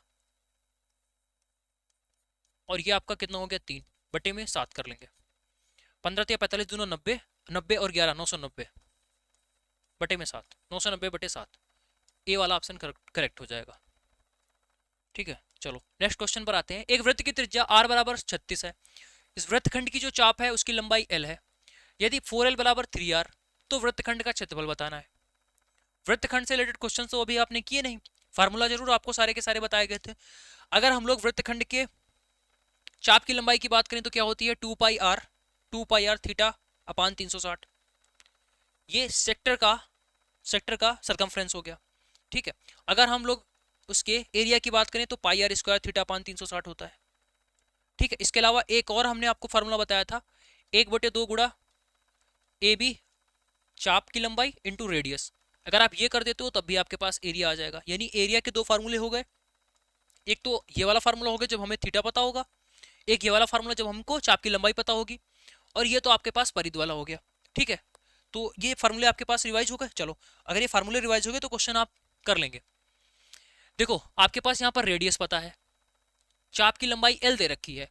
अब एक संबंध यहाँ पर दे रखा है 4l बराबर 3r, तो कंफ्यूज नहीं होंगे। देखो 4l बराबर 3r, r बराबर कितना दे रखा है 36, तो 36 कर लेंगे यहाँ पर, सिर्फ कंफ्यूज करने के लिए उसने दिया है। 9 चौके 36, l बराबर 27 हो गया। और ये l क्या आया है आपके पास, चाप की लंबाई दे रखी है, पूछा गया है क्षेत्रफल। तो क्षेत्रफल का क्या कोई ऐसा फार्मूला है जिसमें चाप की लंबाई आती हो? हाँ बिल्कुल है, ये वाला फार्मूला जिसमें चाप की लंबाई आती है। क्या होता है, 1/2 गुणे चाप की लंबाई गुणे त्रिज्या। तो कर देंगे भाई, एरिया निकालने के लिए 1/2 गुणे चाप की लंबाई कितनी है 27, रेडियस आपको कितनी दे रखी है 36। लो भाई, सेक्टर का एरिया निकल कर आ जाएगा, सेक्टर का एरिया निकल कर आ जाएगा 18 दूना 36। ठीक है, 8 7 56, यूनिट प्लेस पर 6 आएगा, यूनिट प्लेस पर 6 आएगा, तो ये वाला ऑप्शन गलत हो गया, क्योंकि बाकी सभी में आपका 6 दे रखा है, तो आपको सॉल्व करना पड़ेगा। 18 7 126 आपका 12 हो गया, और 18 दूना 36, यहाँ पर कितना हो जाएगा 48, तो 486 ए वाला ऑप्शन यहाँ से करेक्ट हो गया। ठीक है, तो ये फार्मूला याद रखेंगे, इस पर भी बेस्ड क्वेश्चन आएगा। डायरेक्टली वो बोल देगा कि थीटा बराबर आपका दे रखा है 60 डिग्री, थीटा बराबर 60 डिग्री दे रखा है, तो परिधि बताइए क्या क्षेत्रफल बताइए, तब कौन सा फार्मूला लगाएंगे, ये वाला। ठीक है, चलो नेक्स्ट क्वेश्चन। एक दीवार घड़ी 6 सेंटीमीटर लंबी है और 6 सेंटीमीटर मिनट वाली सुई है। अच्छा, ये कॉन्सेप्ट आपको ध्यान से समझना पड़ेगा। दीवार घड़ी की जो सुई की लंबाई है वो कितनी दे रखी है, मिनट वाली, वो 6 सेंटीमीटर दे रखी है। अब बोला गया है कि 5 मिनट अंतराल में वो कितना क्षेत्रफल तय कर लेगी। 5 मिनट, दो तरीके से क्वेश्चन आप कर सकते हो। ये आपके पास क्या हो गया, घड़ी हो गई। ठीक है, अब यहां पर ये मिनट वाली सुई क्या होती है, बिल्कुल जस्ट ये टच करती है ना मिनट वाली सुई। जब भी आपके पास ऐसा क्वेश्चन आता है तो मिनट वाली सुई को रेडियस मान लिया जाता है, ये रेडियस का काम करती है। कितनी लंबी है 6 सेंटीमीटर, तो 6 सेंटीमीटर ये रेडियस हो जाएगी। जो घड़ी है वो एक प्रकार का सर्कल हो जाती है, और जो मिनट वाली सुई है या सेकंड वाली सुई है हमेशा उसको रेडियस मान लिया जाता है। हालांकि घंटे वाली सुई छोटी होती है, तो क्वेश्चन घंटे वाले पर बनता ही नहीं है। क्वेश्चन जो आपका बनता है वो मिनट वाली सुई पर बनता है या फिर सेकंड वाली सुई पर बनता है। ठीक है, तो जो मिनट वाली सुई है वो एक तरीके से आपका रेडियस का काम करेगी। ठीक, अब देखो 5 मिनट के अंतराल में, तो 5 मिनट के अंतराल में वो कहां पर पहुंच जाएगी, 5 मिनट के अंतराल में वो यहां पर पहुंच जाएगी। सपोज ये मान लेते हैं 4 पर थी, अब ये 5 पर आ गई, तो कितना हुआ, 5 मिनट तो हुआ है, 5 मिनट। तो 5 मिनट में वो इतना इतना चल जाएगी। ठीक है, कितना चलेगी, इतना। तो आप देखो यहां पर, अब यही आपसे क्या पूछा गया है, ये चीज हम पहले इसको बाद में देखते हैं। आपसे पूछा क्या गया है ये आप समझेंगे कि 5 मिनट बाद पहले से यहाँ पर थी, तो 5 मिनट बाद में उसका डिस्प्लेसमेंट यहीं पर होगा ना। सपोज अगर ये 4 पर थी तो ये 5 पर हो जाएगी, इतना ही तो डिस्प्लेसमेंट होगा। अब ये 5 मिनट के बाद में जितना ये ट्रेवल करके आई है ये आपको बताना है, क्योंकि उसने रेडियस आपको दे दी। ठीक है, रेडियस दे दी। अब ये वाला जो एरिया है वो आपको बताना है। तो क्या ये सेक्टर की तरीके से काम नहीं कर रहा है, ये सेक्टर ही तो हो गया, ये आपके पास सेक्टर हो गया। अब सेक्टर का फार्मूला क्या होता है एरिया लिखने का, एरिया बराबर क्या होता है pi are square theta upon 360, यही तो होता है। और एक दूसरा होता है जो जिस पर हमने क्वेश्चन अभी सॉल्व किया, एक दूसरा भी तो होता है। चलो, अब अगर यहां पर हमको ये मिल जाए चाप की लंबाई, तो दूसरा वाला फार्मूला लगा देंगे। लेकिन यहां पर चाप की लंबाई मिलेगी नहीं, क्यों, क्योंकि क्वेश्चन में नहीं दे रखा है, क्वेश्चन में दूसरी चीजें दे रखी हैं। घड़ी की सुई है और मिनट वाली सुई है, इसकी कुछ स्पेशलिटी होती है, इसकी एक टाइमिंग होती है। तो आपको ये चीज पता होगी, घड़ी की जो मिनट वाली सुई है वो 1 मिनट में क्या बोलेंगे, एक पूरा चक्कर, एक चक्कर किसकी बात कर रहे हैं हम लोग, मिनट हैंड की बात कर रहे हैं, मिनट हैंड। तो एक चक्कर है वो कितनी देर में लगाती है, एक कंप्लीट चक्कर। एक कंप्लीट चक्कर जो है वो आपका 1 घंटे में लगाती है। क्या ये बात हमने सही बोली? सोचो, मिनट वाली सुई 12 पर है और वो पूरा एक चक्कर लगाती है और फिर से 12 पर आ जाती है। इसका मतलब है कि उसने टोटल 1 घंटे का टाइम खराब किया। यानी 1 घंटे का टाइम अगर वो खराब करेगी, मिनट वाली सुई कवर करेगी, तो पूरा का पूरा सर्कल कंप्लीट हो जाएगा। और जैसे ही पूरा का पूरा सर्कल कंप्लीट होता है तो इसको आप बोलोगे कि ये 360 डिग्री है। भाई 360 डिग्री चल गई, 360 डिग्री चल गई कितनी देर में? आप बोलोगे 60 मिनट में। कितनी देर में? 60 मिनट में। ये जो ऊपर लाइन लिखी हुई है आपको पता है, ठीक है, उसको हमने इस मैथमेटिक फॉर्म में रिप्रेजेंट कर दिया। ठीक है, अब ये रिप्रेजेंटेशन इस तरीके से हो गया। अब उसके बाद में यहां पर क्या बोला गया है, जो कुछ बोला गया हो उससे कोई मतलब नहीं, सीधा आप देखेंगे कि ये जो है 1 मिनट, 1 मिनट में 6 डिग्री चलती है। ये जो पोर्शन है रीजनिंग में जब हम लोग क्लॉक पढ़ते हैं ना, वहां पर इसको बहुत अच्छी तरीके से डिटेल में डिस्कस किया है। ठीक है, आपको कंप्लीट जो कॉन्सेप्ट है वो या तो आप पेड क्लासेस में चले जाइए, वहां मिल जाएगा, या फिर आप हमारे इसी चैनल पर जाइए, मैराथन करके एक प्लेलिस्ट होगी, उसमें कैलेंडर का पूरा टॉपिक हमने आपको पढ़ा दिया है फ्री में। 7-8 घंटे की क्लास होगी, सारा कुछ आपको डिटेल में समझाया है। इसके अलावा क्लॉक का भी एक मैराथन पढ़ा होगा जिसमें हमने कंप्लीट क्लॉक डिस्कस किया है। तो वहां पर आपको ये सारी चीजें बताई गई हैं इस तरीके से कि जो मिनट वाली सुई होती है वो 1 मिनट में 6 डिग्री का कोण बनाती है। 1 मिनट में 6 डिग्री का कोण बनाती है। और यहां पर हमसे बोला गया है कि 5 मिनट, घड़ी की जो सुई है वो 5 मिनट चलती है। तो अगर 1 मिनट में 6 डिग्री का कोण बनाती है, ये पॉइंट आप नोट करेंगे, ये हर जगह काम करता है। ऐसा नहीं है कि ये सिर्फ इस क्वेश्चन के लिए है, नहीं, इसको हम लोग इसको नोट करेंगे। ये चीज, ये इसका सोल्यूशन का पोर्शन नहीं है, ये मेरे भाई इसका सोल्यूशन का पोर्शन नहीं है। ठीक है, ये आपका कॉन्सेप्ट है और ये तो फार्मूला आपका पता ही पता है। कितना याद रखना है हमें? सिर्फ इतना याद रखना है कि 1 मिनट में 6 डिग्री का कोण बनाती है। 1 मिनट में मिनट वाली सुई 6 डिग्री का कोण बनाती है और यहां पर 5 मिनट वो चल रहा है। इसका मतलब है कि वो कितना कोण यहां बना देगी, यहां पर वो कितना कोण बना देगी? 1 मिनट में 6 डिग्री, तो 5 मिनट में 30 डिग्री। तो ऊपर ये जो कोण आपका बनेगा ये 30 डिग्री का बनेगा। अब ये एंगल ही हमने क्यों निकाला? क्योंकि हमारे पास थीटा हमें चाहिए था कि इस वाली चाप से ये ऊपर कोण कितना बन रहा है। जब तक ये नहीं पता होगा तब तक आप क्वेश्चन सॉल्व नहीं कर पाओगे। वो कहां से सॉल्व हुआ? इस तरीके से सॉल्व हुआ। यहीं पर अगर ये 15 मिनट कर देता, 15 मिनट कर देता, तो हमें पता है कि 1 मिनट में 6 डिग्री का कोण बनेगा, तो 15 मिनट में 15 × 90 डिग्री कोण बन जाएगा। तो अब से चाहे वो 5 मिनट करे, चाहे 15 मिनट करे, चाहे 95 मिनट करे, हम आसानी से बता पाएंगे, क्योंकि हमें अब पता हो गया है कि 1 मिनट में ये 6 डिग्री का कोण चलती है, कोई भी सुई, कोई भी घड़ी की मिनट वाली सुई। ठीक है, ये ध्यान रखेंगे। ये किसकी बात हो रही है? मिनट वाले सुई की बात हो रही है, सिर्फ मिनट वाले सुई की बात हो रही है। सेकंड वाले सुई की जो स्पीड है वो अलग होती है, मिनट वाले सुई की स्पीड जो है वो अलग होती है। तो यहां पर कोण आपके पास 30 डिग्री आ गया। अगर कोण आपके पास 30 डिग्री आ गया तो फिर तो कोई बात ही नहीं है, आप एरिया निकाल सकते हो। एरिया कितना हो जाएगा? 22/7 गुड़ा आर कितना दे रखा है? 6। आप वहां पर देख लेंगे, आर 6 दे रखा है, इंटू कोण कितना अभी हमने निकाला? 30 डिग्री, 30 बटे में 360। तो 0 से 0 कैंसिल आउट हो गया, 1/12 हो गया, और इसको कट करेंगे तो आपका 2 हो गया, इसको भी कट कर देंगे तो आपका 3 हो गया। 22×3 = 66, 66/7।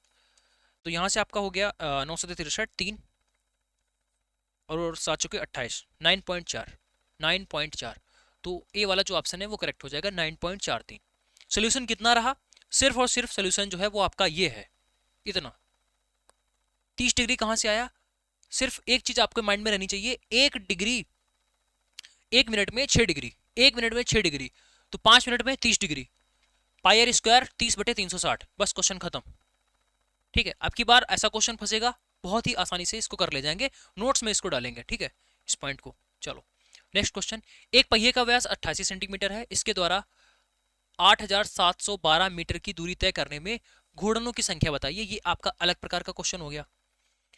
तो जब भी आपके पास ऐसा क्वेश्चन आ जाए कि इतनी दूरी वो कवर करता है, कितने चक्कर उसको लगाने पड़ेंगे, तो कुछ नहीं, इसमें सिर्फ और सिर्फ कॉन्सेप्ट होता है, दिमाग आपका बिल्कुल शार्प होना चाहिए। इसमें परिधि का कॉन्सेप्ट होता है, परिधि का। किसका कॉन्सेप्ट होता है? परिधि का। क्यों? क्योंकि देखिए, ये आपके पास में एक पहिया है, ठीक है, क्या है? व्हील। ये आपके पास में क्या है? व्हील। अब यहां पर ये यहां पर टच कर रहा है, तो ये एक चक्कर लगाएगा, एक चक्कर लगाएगा तो क्या होगा? थोड़ा थोड़ा आगे बढ़ेगा आगे बढ़ेगा आगे बढ़ेगा यहाँ तक, ठीक है। तो ये जब एक चक्कर पूरा कंप्लीट करेगा, जैसे ही इसने एक चक्कर कंप्लीट किया, अब ये यहाँ पर आ गया, यहाँ पर आ गया, और अब ये जो नीचे पॉइंट था अब ये ऊपर पॉइंट पहुंच गया ना, ये पूरा, क्योंकि एक चक्कर पूरा कंप्लीट हो गया, सॉरी, ये जब ऊपर पहुंचेगा तब आधा चक्कर कंप्लीट होगा, फिर यहाँ पर पहुंचेगा तब जाकर एक चक्कर पूरा कंप्लीट हो जाएगा। तो यहाँ से यहाँ तक एक चक्कर वो कंप्लीट कर चुका है।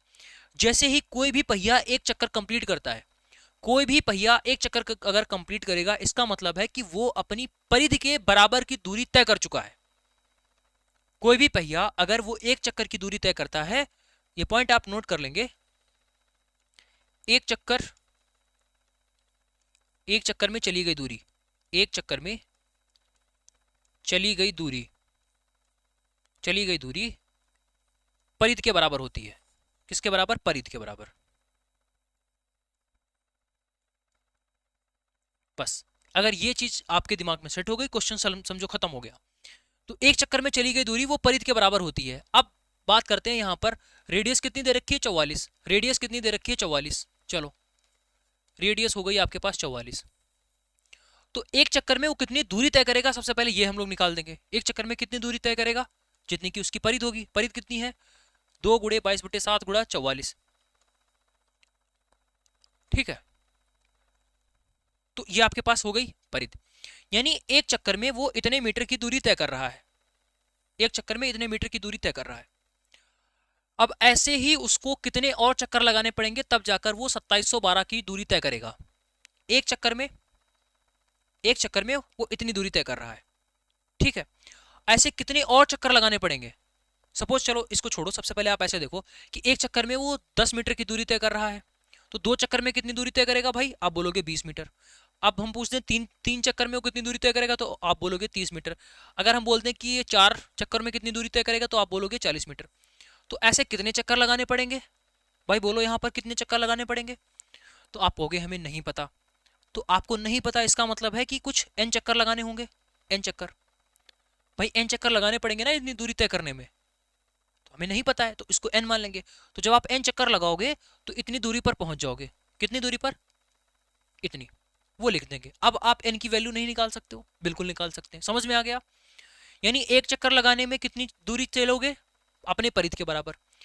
एक चक्कर लगाने में आप अपनी परिधि के बराबर चलोगे, 2 चक्कर लगाने में आप परिधि के डबल के बराबर चलोगे। ऐसे कितने चक्कर लगाने पड़ेंगे? तो आप कहोगे हमें नहीं पता, तो इनटू में n कर देंगे। अब इस n की ही वैल्यू आपको बतानी है। सिंपल सी इक्वेशन बन गई, आप आसानी से वैल्यू निकाल सकते हैं। पता नहीं लोगों को ये कितना ज्यादा कंफ्यूजिंग लगता है, लेकिन अगर आप सिर्फ इस पॉइंट को ध्यान में रखोगे तो कभी भी आपका क्वेश्चन नहीं गलत होगा। तो सॉल्व करेंगे भाई।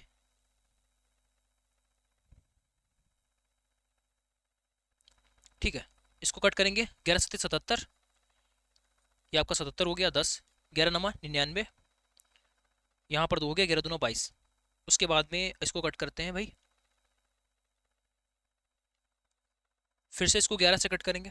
11 चौके 44, 11 7 77 और 2, 11 दूना 22, 8 9 72, 8 9 72, 9 7 63, n बराबर क्या हो जाएगा? 9 7 63। अच्छा, एक चीज और आप नोटिस करोगे कि यहाँ पर जो रेडियस आपकी दे रखी है वो सेंटीमीटर में है और ये आपका मीटर में दे रखा है। एक चीज थोड़ी सी आप यहाँ पर सही करेंगे इसको, तो यहाँ पर 100 से मल्टीप्लाई हो जाएगी। क्यों? क्योंकि दोनों की यूनिट सेम करनी पड़ेगी आपको, दोनों की यूनिट जो है वो सेम करनी पड़ेगी। अब क्यों? क्योंकि यहाँ पर ये 88 सेंटीमीटर है, तो जो परिधि आएगी वो आपकी यहाँ पर सेंटीमीटर में आ रही है। ये जो लंबाई आप लिख रहे हो ये मीटर में लिख रहे हो, इसको भी सेंटीमीटर में बनाना पड़ेगा। तो उसके लिए 100 से मल्टीप्लाई कराएंगे, 100 से मल्टीप्लाई कराएंगे। तो n बराबर आपका कितना हो जाएगा? 900 गुणा 7 बटे में 2, 900 गुणा 7 बटे में 2, यानी कि 6300 बटे 2। कितना हो जाएगा? 6300 बटे 2, 6300 बटे 2। सिर्फ छोटा सा कैलकुलेशन था, और कोई दिक्कत नहीं है। तो यहाँ पर कितना हो जाएगा? 3 और ये आपका 15, यानी 3150। कितना हो जाएगा? 3150। डी वाला ऑप्शन करेक्ट हो गया। तो n बराबर 3150 हो गया। ये यहाँ पर सेंटीमीटर था और ये मीटर था। इसको अगर आप लिखोगे सेंटीमीटर में तो 8712 गुणा 100, बस इतना सा काम यहाँ पर करना था। ठीक है, थोड़ी सी कैलकुलेशन और क्वेश्चन आपका सॉल्व हो गया। नेक्स्ट आगे बढ़ते हैं। उस वृत्ताकार पथ का क्षेत्रफल ज्ञात कीजिए जो 440 मीटर परिधि वाले वृत्त के चारों ओर बनाया गया है, जिसकी चौड़ाई 7 सेंटीमीटर दे रखी है। पथ का क्षेत्रफल आपको बताना है, तो उसके लिए फार्मूला क्या होता है, capital R square minus small R square, और ये आपका पाई। इसमें आपको छोटी वाली की त्रिज्या पता होनी चाहिए और बड़े वाले की त्रिज्या पता होनी चाहिए। अब देखते हैं आपसे यहाँ पर क्या क्या दे रखा है। 440 मीटर परिधि वाले वृत्त के चारों ओर बनाया गया है। तो एक वृत्त है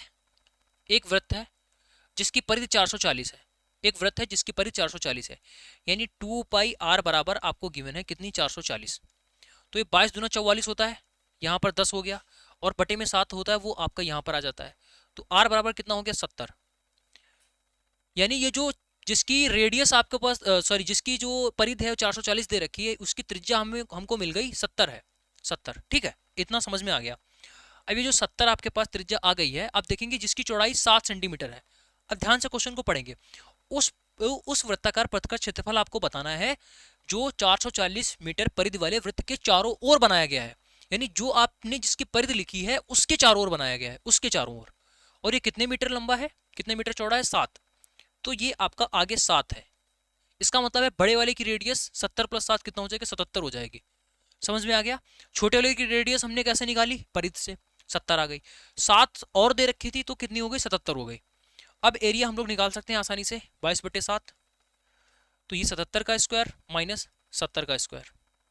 ठीक है, तो 22/7 गुड़ा ए प्लस बी ए माइनस बी, तो यहाँ पर 7 और 14, 7 से 7 आपका कैंसिल आउट हो जाएगा।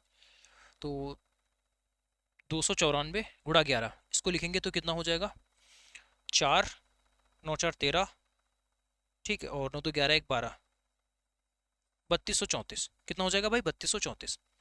ऑप्शन की बात करें तो बी वाला जो ऑप्शन है वो करेक्ट हो जाएगा। ठीक है, तो इसका जो एरिया है वो 3234 मीटर स्क्वायर हो जाएगा। सबसे पहले आपको देखना है कि किस किस चीज की रिक्वायरमेंट है और वो चीज कहां कहां से आ सकती है। नेक्स्ट, एक वृत्ताकार पथ की जो बाहरी है और भीतरी त्रिज्या 2a और b है, तो इसका क्षेत्रफल आपको बताना है। देखो, बाहरी त्रिज्या आपको दे रखी है और भीतरी त्रिज्या दे रखी है, तो वृत्ताकार पथ यानी रास्ते की ही आपसे मोटाई यहां पर पूछ रहा है, तो ये तो काम आप बहुत आसानी से कर दोगे, बार बार आपको बता रहे हैं। बड़े वाले की त्रिज्या में से छोटे वाले की त्रिज्या को आपको घटाना होता है, मतलब स्क्वायर में घटाना होगा। 2a का स्क्वायर 4a स्क्वायर हो जाएगा, b का स्क्वायर कितना हो जाएगा, b स्क्वायर हो जाएगा, और इसको घटाना होता है पाई के साथ में। तो कौन सा ऑप्शन यहाँ पर करेक्ट हो जाएगा, डी वाला जो ऑप्शन है वो करेक्ट हो गया। ठीक है, चलो नेक्स्ट क्वेश्चन पर आते हैं। एक त्रिभुज की जिसकी भुजा 7 सेंटीमीटर, 24 सेंटीमीटर और 25 सेंटीमीटर दे रखी है, तो इसकी अंतः त्रिज्या क्या होगी। बहुत सही, ये जो आपका क्वेश्चन है, देखो जैसे ही आपने यहाँ पर देखा 7 24 25, ये आपका ट्रिपलेट हो जाएगा। 7 7 24 25 हो गया, ठीक है। सबसे इंपॉर्टेंट 3 4 5 हो गया, ठीक है। 11 60 61, ठीक है। तो ये कुछ ट्रिपलेट है। 12 5 13 हो गया, ठीक है। तो ये ट्रिपलेट है। अगर आप इनमें किसी भी 2 से गुणा करा दो तो जो नया ट्रिपलेट बनेगा, ठीक है। 3 से गुणा करा दो तो भी जो नया बनेगा वो भी एक ट्रिपलेट होगा। 4 से गुणा करा दो तो भी एक नया ट्रिपलेट बनेगा। तो ये चीजें होती हैं इसमें।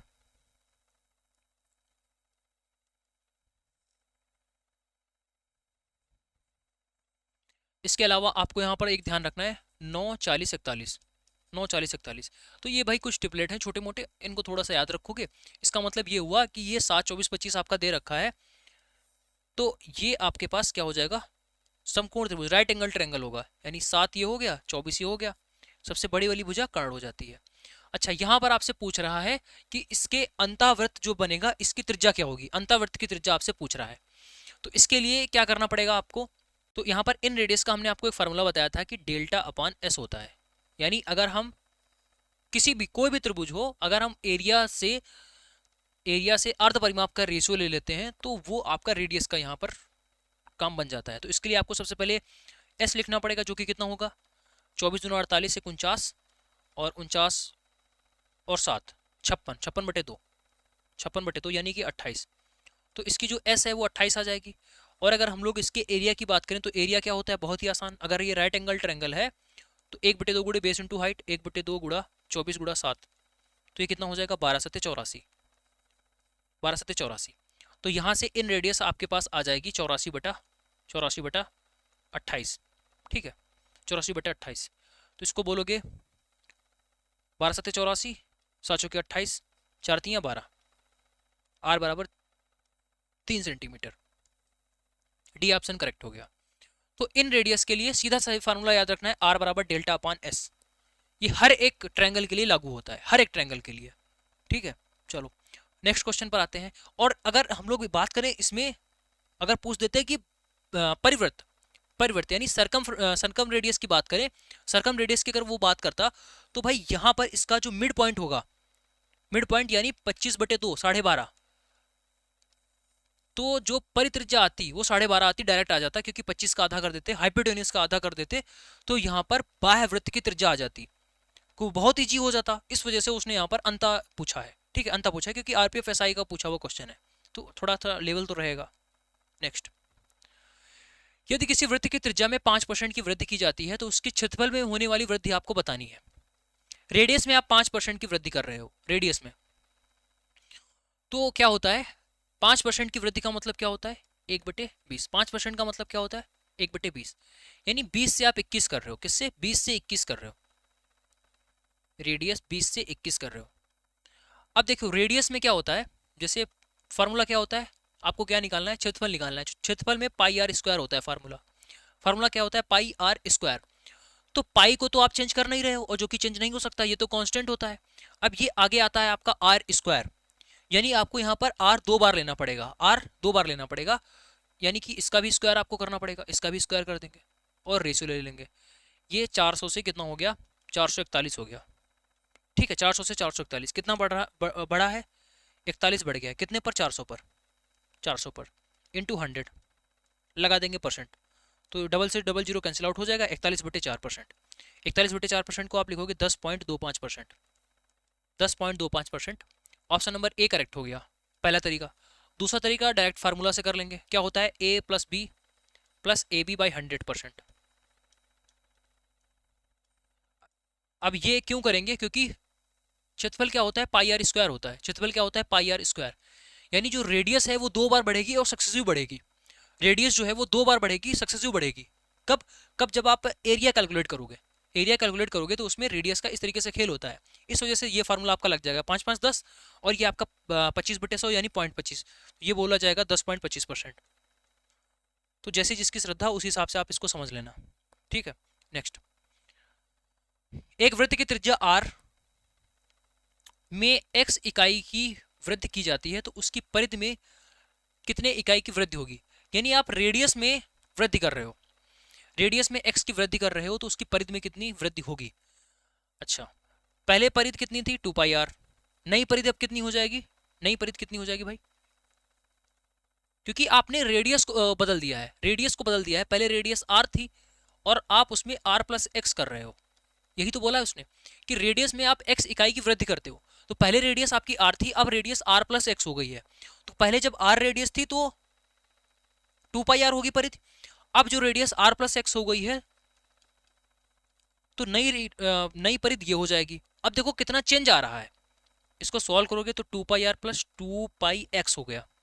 कितना चेंज आया है, पहले 2πr था, अब 2πr तो है ही है, प्लस 2πx और एक्स्ट्रा हो गया है। तो इसमें कितने की वृद्धि होगी ये आपसे पूछा गया था, तो भाई 2πx की वृद्धि हो जाएगी। बहुत लोग इसका क्वेश्चन का आंसर गलत कर रहे थे भाई, उसने x की वृद्धि बोला तो आपने सोचा कि भाई डायरेक्ट इसमें x की वृद्धि हो जाएगी या पाई की वृद्धि हो जाएगी, तो ये सारे ऑप्शन सारे के सारे गलत हैं। ठीक है, जो बेस्ट ऑप्शन है कि आपका 2πx है।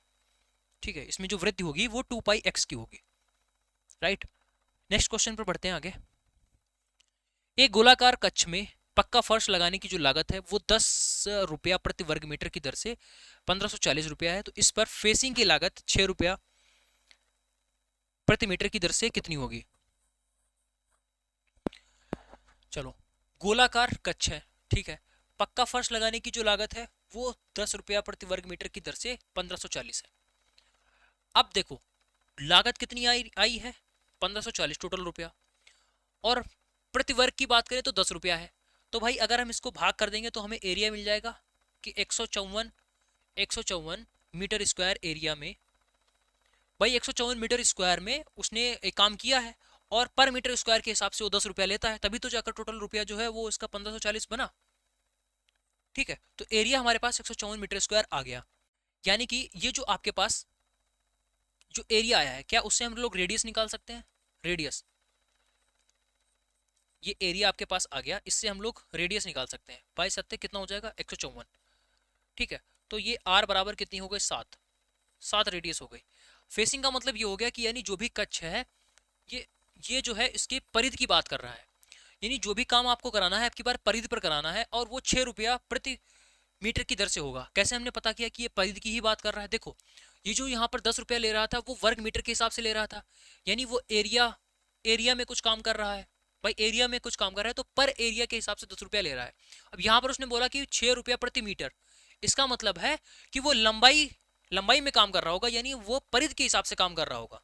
तो जो परिधि के हिसाब से काम करेगा उसमें वो 6 रुपया ले रहा है, तो पहले परिधि निकाल दो ना कितनी है। तो आर बराबर आपके पास 7 हो गई, तो परिधि कितनी हो जाएगी 2 पाई आर, जो कि बोलेंगे 2 22/7 गुड़े 2 गुड़े 7। ठीक है, तो 7 से 7 कैंसिल आउट हो गया 44। ठीक है 44, तो परिधि कितनी हो जाएगी 44, और वो 6 रुपया ले रहा है, यानी 44 टोटल लंबाई हो गई परिधि की, और 1 मीटर पर वो 6 रुपया ले रहा है। 44 मीटर पर कितना रुपया ले गया 44 गुड़ा 6, 44 गुड़ा 6, तो 6 चौके 24 और 6 चौके 24 25 26 264 रुपया। बी वाला ऑप्शन करेक्ट हो गया। जरूरी नहीं कि हर बार जो आपको जो वर्ड्स दे रखे होंगे उसका डायरेक्टली मीनिंग आपको पता हो। अगर नहीं आप समझ पा रहे हो तो सीधा जो यूनिट दे रखी होती है ना उससे आप चीजों को समझ सकते हो बहुत आसानी से। यहाँ पर जो उसने ऊपर डेटा दिया उससे हमने एरिया निकाला, एरिया से हमने रेडियस निकाला, रेडियस से हमने यहाँ पर इसका परिधि निकाल दिया, और परिधि से जो पूछा गया था वो हमने यहाँ पर निकाल दिया। ठीक है, इतने स्टेप में आपका क्वेश्चन सॉल्व होगा। एक वृत्त की परिधि उसके व्यास से 15 सेंटीमीटर अधिक है तो आपको बताना है कि उसकी त्रिज्या क्या होगी। तो ये ग्रुप डी का पूछा हुआ क्वेश्चन है, ये आप लोग खुद से करेंगे, इसका आंसर आप लोग हमें बताएंगे। ठीक है, तो ये वृत्त का जो टॉपिक था लगभग हर टाइप के क्वेश्चंस हमने यहाँ पर कवर कर दिए। अब आगे जो भी आप क्वेश्चंस देख रहे होंगे वो इन्हीं क्वेश्चन से रिलेटेड होंगे। हर टाइप का क्वेश्चन हमने ले लिया, कुछ क्वेश्चंस यहाँ पर रिपीटेड भी हैं जो हमें लगे कि हाँ भाई ये थोड़े कठिन है, थोड़ा समझने में आपको प्रॉब्लम हो रही है, उनको हमने रिपीटेड मोड में यहाँ पर रखा। आई होप आप लोग इसको समझ पाए होंगे बहुत अच्छी तरीके से। नेक्स्ट आगे का टॉपिक हम लोग कल स्टार्ट करेंगे, मिलते हैं कल की क्लास में, तब तक के लिए जय हिंद।